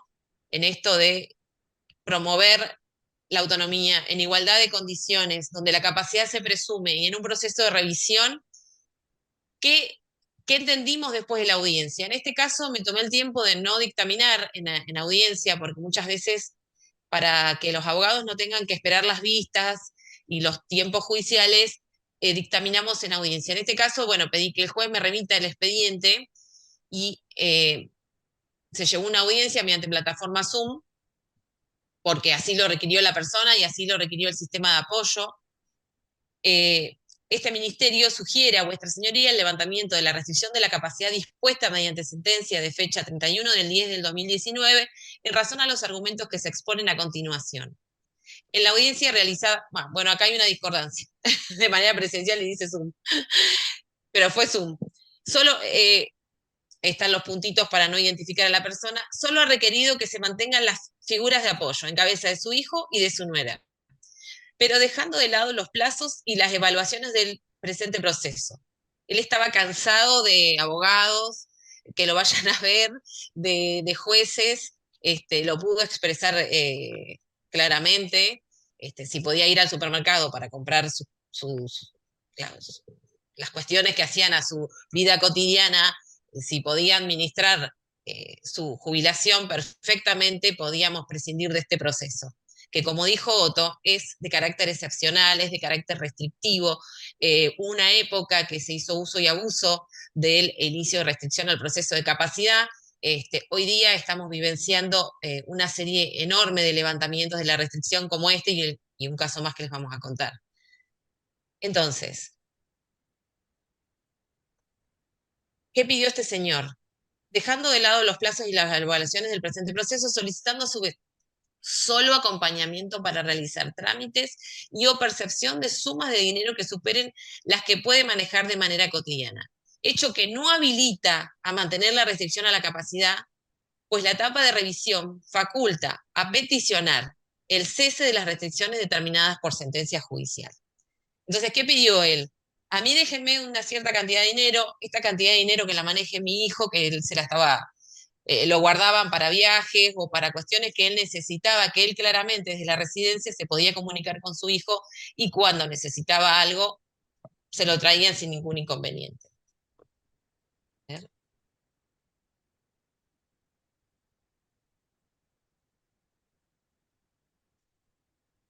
Por ello, y siendo que mantener una restricción a la capacidad jurídica de Adriano resulta en un perjuicio más que en un beneficio a su persona, sugiero a vuestra señoría dejar sin efecto la misma, estableciendo un sistema judicial de apoyos. Esto fue lo característico de esta causa.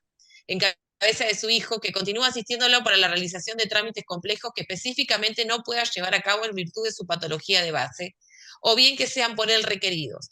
A su vez, sugiero a vuestra señoría que en un acápite de la resolución en lenguaje claro y sencillo, dirigido directamente a él, le informe que tanto él como su familia podrán denunciar cualquier circunstancia que requiera de la intervención jurisdiccional nuevamente, pudiendo dirigirse en primera instancia a la Defensoría Pública número 2, siendo quienes lo patrocinen, y para el caso que también fuera necesario a la Defensoría Pública Civil 4, a cargo de quien suscribe, celular tanto, quien se encuentra a disposición a los fines de asistirlo y acompañarlo en lo que fuera requerido o articular con su patrocinante acciones concretas de intervención.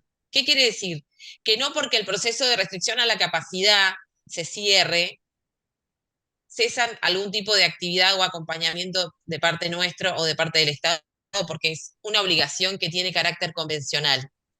A su vez, requiero que en caso de hacer lugar al levantamiento de la restricción solicitada, indique expresamente al Ministerio de Desarrollo Social que dicho levantamiento es independiente del deber que les compete de continuar brindando las prestaciones otorgadas hasta la fecha en pos del bienestar integral del adulto mayor, pues dichas obligaciones emergen de la normativa convencional constitucional cuyo cumplimiento es de carácter obligatorio y debe garantizarse independientemente de un proceso judicial que lo disponga o el cese o el mantenimiento de la restricción a la capacidad jurídica. Dictaminado el Ministerio Público Fiscal, solicitó la sentencia en los términos sugeridos. Y la jueza, muy atinadamente,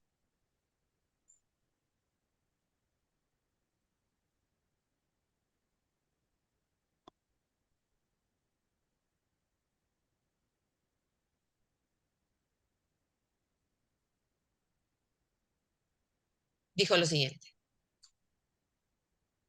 Hizo lugar al levantamiento de la restricción, ordenando cesar la restricción de la capacidad del adulto mayor, designar a su hijo y a su nuera como figuras de apoyo a efectos de que lo ayuden, asistan y aconsejen para brindar consentimiento informado, cumplir el tratamiento implementado, gestionar turnos médicos para realizar y o percibir sumas de dinero que superen las que pueda manejar de manera cotidiana, no estableció cuánto, y todas aquellas actividades complejas que impliquen la interacción social sin que su intervención sea recaudo de validez para sus actos. Hacer saber a su familia que podrán denunciar cualquier circunstancia, bueno, lo que nosotros le habíamos pedido lo replicó, ¿sí? Siendo que quienes lo asesoran jurídicamente, como la Defensoría Pública 2 y 4, y hacer al ministerio, esto es lo importante acá, hacer saber al Ministerio de Desarrollo Social que lo aquí resuelto en modo alguno altera el deber que les compete de continuar brindando las prestaciones otorgadas hasta la fecha en pos del bienestar integral de Adriano, pues dichas obligaciones emergen de la normativa convencional constitucional, cuyo cumplimiento es de carácter obligatorio y debe garantizarse en un proceso judicial que disponga el cese o mantenimiento de la restricción a la capacidad jurídica. Esto fue en un proceso de restricción, como les dije, de revisión, como les dije recién, y este adulto mayor hoy en día no tiene que aguantarnos.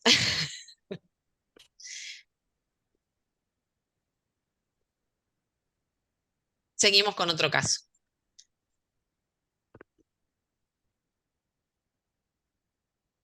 También en un proceso de revisión a la capacidad jurídica, cuando yo llegué a la Defensoría, había un montón de procesos de restricción en relación a personas hipoacúsicas, lo cual me parecía una barbaridad. Así que en este caso concreto, fue charlado con él, fue conversado. Ahora, como van a ver, era una persona totalmente autónoma. Era increíble que cada 3 años se tuviera que presentar en el juzgado de manera reiterada, por lo cual solicité lo mismo. Este ministerio sugiere a vuestra señoría el levantamiento de la inhabilitación dispuesta en sentencia de fecha 23/7/2015, cuya revisión a la fecha no habría podido efectivizarse. Del informe interdisciplinario surge que es autónomo para todo el desarrollo de las actividades domésticas, familiares y el funcionamiento de su vida cotidiana. Puede vivir solo, conoce el valor del dinero y por ende podría administrar sus ingresos sin perjuicio de la supervisión y apoyos que puedan ser requeridos para tal fin. Para lo cual solo requiere acompañamiento y supervisión fuera del ámbito familiar cuando concurre al médico porque le daba miedo el médico. Lo dijo claramente como le puede pasar a cualquiera. Y realizar trámites complejos. Le molestaba ir al banco. Le molestaba ir al banco y le molestaba ir a PAMI a hacer los trámites que requería algún tipo de autorización para algún estudio. A su vez, en el informe de Fojas Tanto se ha indicado que reside de manera alternada entre Colonia Nueva Esperanza y Cipolletti. Él tenía 2 lugares de residencia, cuando se cansaba de vivir en Cipolletti se venía para Neuquén. Viajaba solo en colectivo, manejaba el dinero, se manejaba de manera autónoma, requiriendo el acompañamiento de su sistema de apoyo para realizar trámites o asistir a controles médicos o limpiar su vivienda, hecho que no habilita a mantener la restricción a la capacidad, pues justamente la etapa de revisión, la cual podría tener lugar en cualquier momento, esto es bueno que lo sepan, a ustedes les cae un caso al estudio y analizadas todas estas cuestiones, evalúan o ven la posibilidad que pueden solicitar el levantamiento de la restricción a la capacidad jurídica de una persona o de estos expedientes que han quedado, digamos, como decía Otto, antiguos resabios del modelo médico, donde por un lado pretendemos aplicar el modelo social, pero las prácticas no visualizan lo mismo. Pueden pedir en cualquier momento la revisión de la sentencia, no importa no hayan pasado los 3 años, no importa que haya pasado 1 año, meses, los habilita perfectamente a peticionar el cese de las restricciones determinadas por sentencias judiciales. Ese expediente va a pasar para al equipo interdisciplinario, lo que les contó Otto, se va a hacer una evaluación, el juez va a indicar en qué manera él entiende que debe hacerse esa revisión, y en caso de darse un diagnóstico y un informe como el que les estamos mostrando, es muy probable que la restricción se levante. Por eso, y siendo que mantener una restricción a la capacidad jurídica del señor redunda en un perjuicio más que en un beneficio para su persona, sugiero a vuestra señoría dejar sin efecto la misma, estableciendo un sistema de apoyo que continúe ejerciendo los roles como lo hacen cotidianamente, asistiéndolo para realización de determinados trámites complejos que sean por él requeridos. Asimismo, sugiero que no es necesario disponer al modo de salvaguardia, acá está mal escrito, la realización de ningún tipo de informe, manteniendo disponible para el interesado la posibilidad de revisar la designación de su sistema de apoyo cuando lo crea conveniente. Sugiriendo a vuestra señoría, en un acápite de la resolución, en lenguaje claro y sencillo, perdón, este chico era sordomudo, por eso, perdón, sordo, no se dice sordo, era sordo, tiene una discapacidad hipoacúsica, por eso ahora van a ver la particularidad de este caso.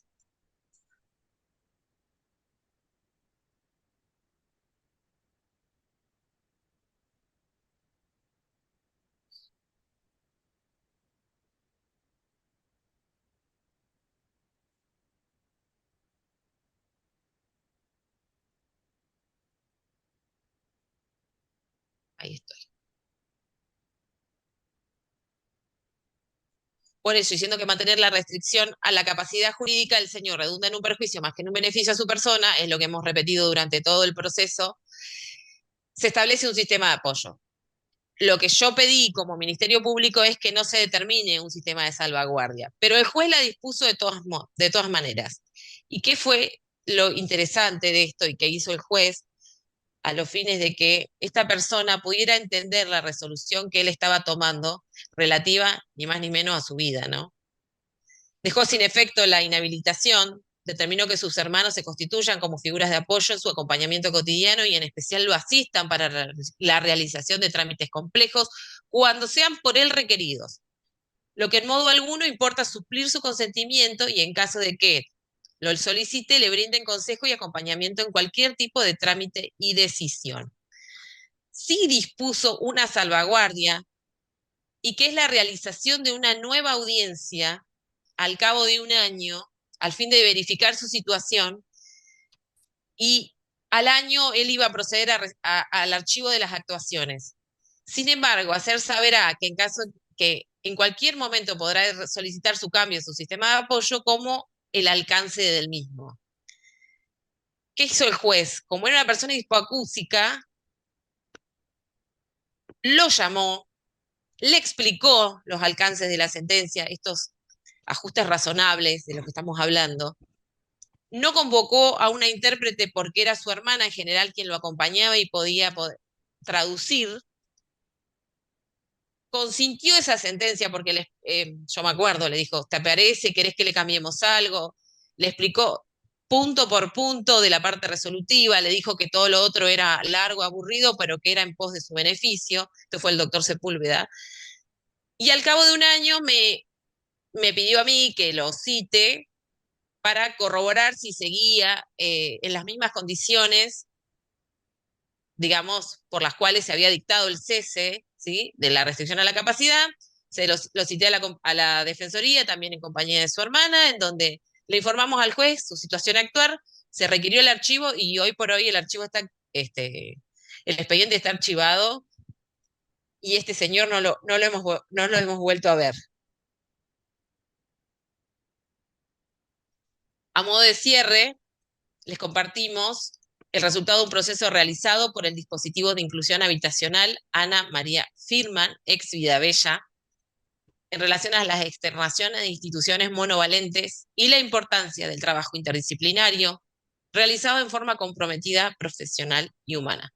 Acá nos detuvimos con Otto en este reconocimiento a este equipo interdisciplinario que ha puesto el cuerpo y el alma en las externaciones de estas personas que estaban también bajo 3 candados, donde los íbamos a ver y realmente no podían levantarse por el nivel de medicación que tenían, y hoy los encontramos en la calle tomando el colectivo o nos mandan estas, estas alegrías que ahora compartimos. Laila y Otto. Les quiero contar, obviamente que él le pidió a una de alguna de sus acompañantes y aparte del equipo interdisciplinario que quería comentarnos cómo estaba hoy. Y a su vez ayer nos mandó una nota consintiendo que publicáramos esto. Laila y Otto, les quiero contar que empecé fútbol y me sentí muy bien. Pude manejar y hacer gol. Pude atajar goles. También les cuento que con mi dinero me compré una pava eléctrica para tomar mates calientes y estoy cuidándola. Me gustaría tener novia para cuidarla y respetarla usando preservativo. Eh, Extraño el centro de día y a mi compañera Alicia, porque este chico ya se fue a un departamento. Me gustaba escuchar música ahí. Les quiero contar que aprendí algunas cosas como limpiar la pieza, el baño y la cocina, lavarme las manos, levantarme para ir a la iglesia, lavar y ordenar mi ropa y tomar colectivos. Algo que parece tan simple, ¿no? Eh, Me gustaría vivir solo con acompañante nuevo y una cuidadora nueva. Me afeité el pelo de la cabeza solo y me gusta cómo me quedó. Fui al médico y me dijo que estaba bien de salud y podía jugar al fútbol. También comencé terapia los días martes. Un beso a los dos, los quiero, Hernán. Bueno,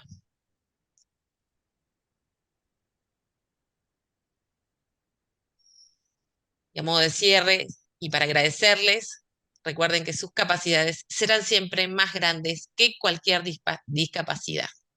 Muchísimas gracias. Estamos dispuestos a conversar con los colegas.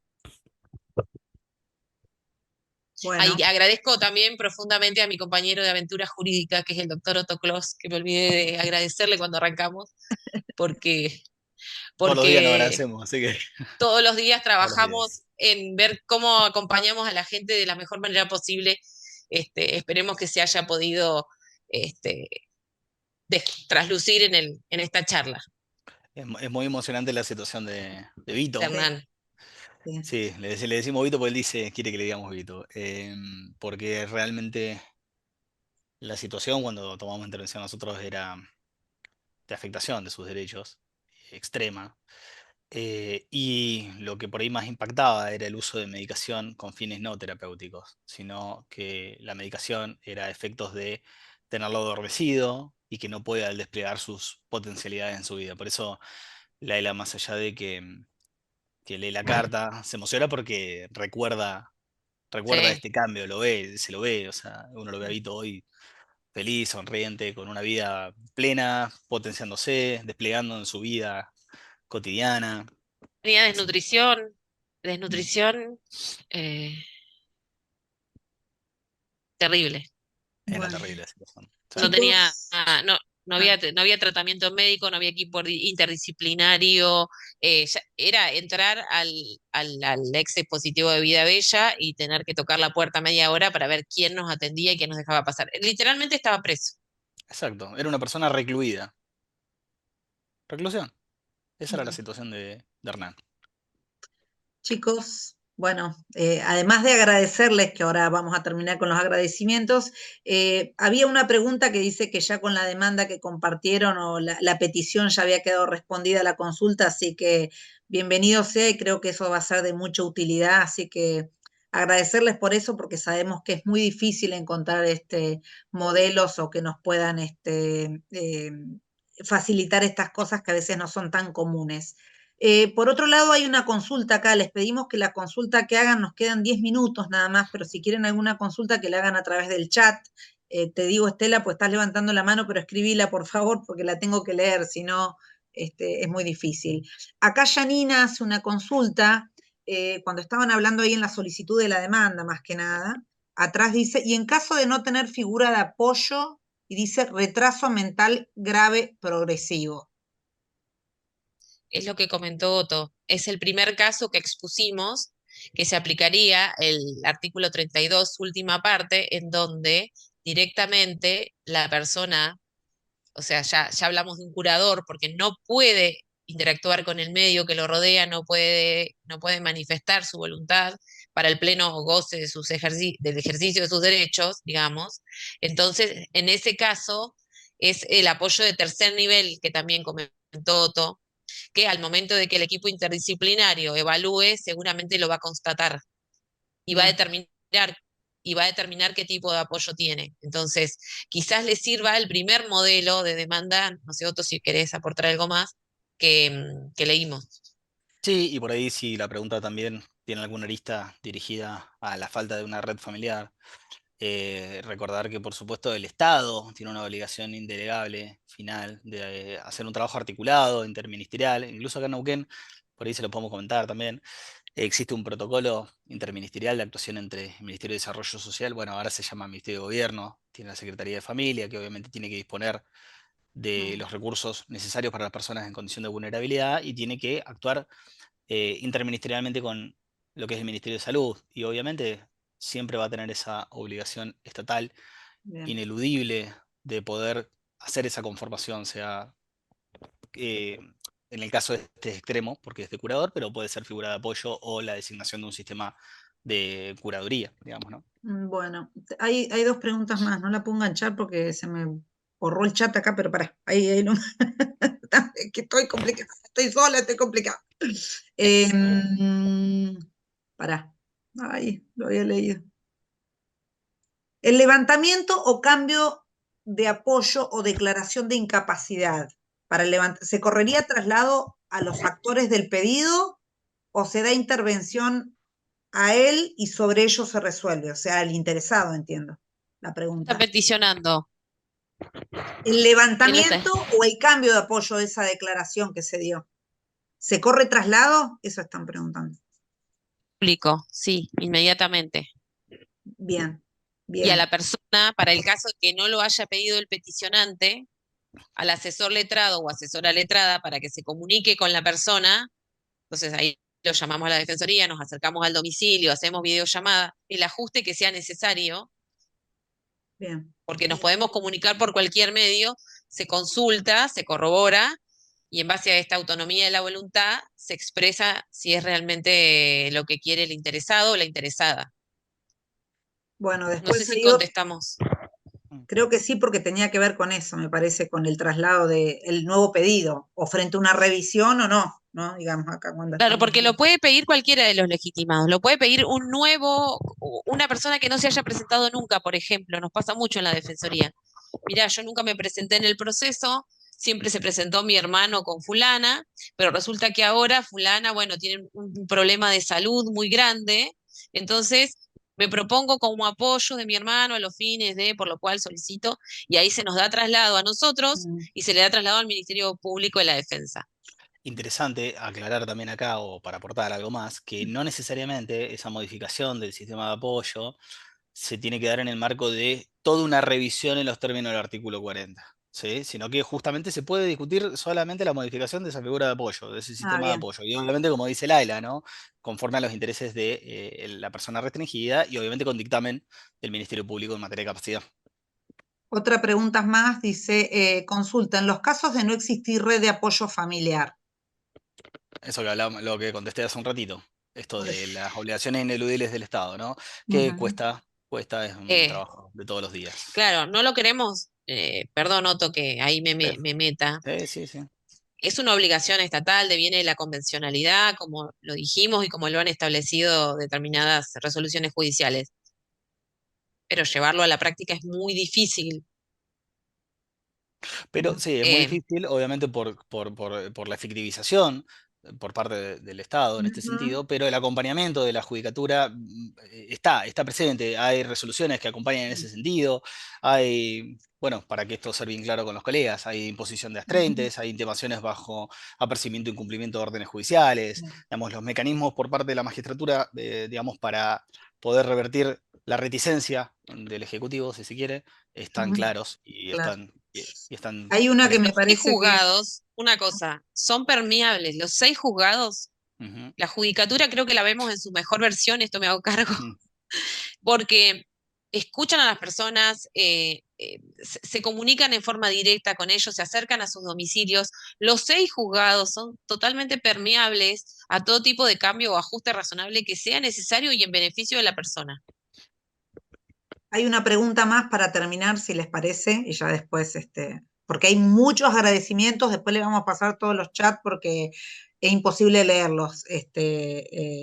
Tengo audiencia del 35 mañana, dice, y el actor, papá del hijo adulto esquizofrénico, tuvo una cirugía muy delicada, ¿sí? Y sigue intubado. ¿Puedo ofrecer a una hermana como otro apoyo para ser designada en forma conjunta e indistinta? Claro, es el momento. La audiencia del 35 es en pos de su beneficio también. Volvemos a al concepto de discapacidad, al modelo social y a estos 3 principios que acompañan siempre a las personas y a los procesos. Entonces, mañana se presentan, le cuentan al juez o a la jueza, no sé cuál será, cuál es la circunstancia de la familia, ¿no? Y por qué necesitan un cambio en el sistema de apoyo. Si la persona así lo quiere, el juez lo va a dictaminar seguramente. Y debe surgir del informe interdisciplinario también. Claro, Sí. exacto. Lo bueno es que puede aprovechar el acto de audiencia, que no va a tener Sí, que justo posponer, mañana. no va a tener que hacer, no, va mañana directamente, acompañado por el familiar y listo, y lo va a poder Ah, aprovechar. está bueno. Eso está bueno. Está hasta Vale. conformidad ahí. Si Ujú, estamos exacto. alguno de nosotros dos, prestamos Sí, conformidad en el mismo acto y no viene a la defensoría ese expediente. capaz que Ah, nos vemos bien. mañana. Una que me parece que, bueno, que surgió a partir de algo que dijiste vos, Otto, así que ahora hay que hacerse cargo, viste, de las cosas. Sí, Pues yo he dicho que era el bueno, último, pero bueno. Dice no pasa si nada. pueden compartir alguna jurisprudencia en relación a casos de incumplimiento del Poder Ejecutivo. Sí, sí. La buscamos, le hacemos un extracto, obviamente le borramos los datos identificatorios y lo compartimos porque sí, es una construcción jurisprudencial que, bueno, localmente, como dije, está bien acompañada en base a los planteos que hemos venido haciendo y está bueno socializarlo entre los colegas. Y aprovecho para, si les interesa, nos pareció muy interesante elegir los casos que Laila les contó al final, porque fíjense cómo se desdobló, esto se los tiro como para que les interese otro encuentro. ¿No? Como la parte 2 la película 2. El desdoblamiento que surge de las sentencias en cuanto a que no hay restricción, pero hay sistema de apoyo, nos lleva a la lógica de que no es necesario un proceso de restricción para la designación de apoyos. De hecho, tenemos doctrina, y estaría bueno, y hay jurisprudencia también, se lo podemos contar en otro encuentro si eso es viable, de que en otros tipos de procesos judiciales, para el pleno 12 y ejercicio de los derechos, haya designación del sistema de apoyo en otro tipo de procesos judiciales, no de restricción. No, se puede pedir de manera autónoma como una Exacto. homologación judicial Además. y se pide solamente al equipo interdisciplinario el informe social Ujú. a los Ah, efectos de bien. que constate. O sea, podemos obviar, para decirlo de esta manera, el proceso de restricción y solicitar una homologación en cuanto a la designación de su sistema de apoyo. Es decir, están las dos alternativas, proceso autónomo de designación de apoyo o en cualquier otro proceso donde haga falta la designación de un apoyo, se podría también.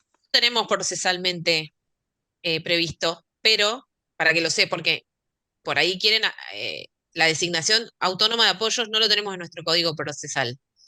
Eh, Bregábamos con una reforma del código procesal y que esa circunstancia sí estuviera establecida de manera expresa, como pasa en algunas provincias. Ujú. Pero, como les dije recién, los jueces son permeables a homologar este tipo de pedidos, ¿sí? Lo que se pide solamente en estos casos es el informe social. No hace falta que intervenga el psiquiatra, no hace falta que intervenga, digamos, por ahí el psicólogo, pero con un informe que indique que de, de quienes acompañen a esta persona, ¿no? Necesite determinados apoyos para el pleno goce de sus derechos, de sus capacidades, en un pie de igualdad, no he visto ningún tipo de resistencia por parte de la judicatura, sino todo lo contrario. Y es importante, perdón, lo último, es importante que esto se lo piense, porque la ubicación del artículo 43, que nos habla de los apoyos, como está ubicado dentro de la regulación del proceso, del proceso de restricción, Creo, perdón, claro. lleva a la confusión de que sí o sí tiene que haber un proceso de restricción. Y bueno, no es así, pero lo dejamos para otra charla. No, no, súper interesante, me parece que es la charla que a todos mucho nos interesa, más que pasar por todo el proceso judicial, al Tal revés. cual. Cuando Exacto. hablaste de La homologación de defensa. convenio me empezaron a aparecer 10.000 dudas, así que Y es más creo que respetuoso a del todos. principio de capacidad, más respetuoso del principio de capacidad, además. Más Claro, Como respetuoso de la persona para en su pensarlo. integralidad, porque no Exacto. lo someto a los plazos que genera y demanda un proceso de revisión de sentencia. Me Exactamente. parece que ahí apunta, ¿no? ujú, sí, me parece buenísimo. Hay algunas otras preguntas, pero nos vamos a ir de tema porque tiene que ver con esto que trajeron ahora y va a quedar para un segundo encuentro porque ya Otto por lo menos quedó comprometido. Laila, vamos a ver si la Siempre. convencemos. Sí, Laila también, sí. Me insistí un poquito Tengo sí fácil. y está, y está. Y Con esto Bueno, quería protagoniza. decir esto, una sí, cosa más. Vienen a la defensoría, muchas veces sacan turno ¿Mm? las familias y quieren que nosotros les restringamos la capacidad a fulano. Pero yo tengo criterio netamente restrictivo. Me parece que restringir a la capacidad de una persona es sumamente delicado y tenemos que evaluar cada uno de los puntos que vamos a pedirle al juez y por qué la vamos a pedir y cuál sería, digamos, el fundamento, ¿no? Para que lo entiendan de esta manera. Porque muchas veces con ajustes razonables que se realicen en el ambiente o se puedan, digamos, articular o desarticular las barreras que obstruyen el normal o el pleno goce de sus ejercicios, se podría evitar un proceso judicial. Creo que nos tenemos que sacar un poco el chip de llevarle todo al juez, sí, ¿no? sí. En el interior ya un colega nuestro inicia poquísimos procesos de restricción a la capacidad jurídica. Está bien, en el interior tienen otra modalidad. Él, con un oficio de él, la persona va y quizás logre la prestación que necesita. Pero por ahí empezar a repensarnos y de construirnos en estos conceptos de que para todos necesitamos que el juez autorice a la mamá o al papá. Por eso nos pareció interesante traerles la segunda demanda en donde esta chica, esta mamá quiere promover la autonomía. Sí, sí, sí. Y es un cambio también, una construcción cultural, no solamente cultural y social, ¿no? Porque hay que explicarle a estos clientes o a estas personas también, sobre todo en personas grandes, adultos mayores, como dijiste hoy, a veces vienen pidiendo eso porque es lo único que conocen, ¿no? Entonces también tiene que ver con un cambio ahí. Preguntando esto, si a una persona de 18 años, si no quiere entrar a, o sea, ¿la internamos aunque no quiera? ¿La llevamos a una residencia privada de su libertad? Claro, ¿Y sí, por qué lo sí. tenemos que hacer con un adulto mayor? Sí, sí, totalmente, totalmente, coincido. Ujú. Bueno, vamos a dejar para la próxima, agradecerles de nuevo, muchísimas gracias. Les aviso a todos que esto queda grabado, que una vez que la universidad nos autorice a subirlo, va a quedar subido en el canal de Pluralistas, donde están todas las capacitaciones y que nuevamente se van a enviar junto con los certificados. Los que pudieron completar el link, bárbaro, y los que no pudieron los vamos a sacar del chat. Quédense tranquilos, nos vamos a tomar ese trabajito, son un montón, así que tengan paciencia. y le vamos a enviar todo lo que ellos trajeron para bueno, desde ya agradecerles a los dos por este trabajo, a pesar de todo el trabajo que tienen, tomarse esta posibilidad de no solamente acompañarnos, enseñarnos, contarnos sus experiencias y darle tanta humanidad y calidez a la función, ¿no?, que tienen hoy. Así que muchas gracias. Gracias a ustedes. Gracias a ustedes. Y recordar que la jurisprudencia no la hacen los tribunales, la hacemos los abogados con Nosotros los planteos. Entonces es importante esto. Dale, reivindiquemos la profesión, no importa de Exactamente. qué lado estamos. totalmente. Bueno, muchas gracias, buenas noches a todos y a Hasta luego. todas. Buenas noches a todas. Hasta luego. Chau, chau.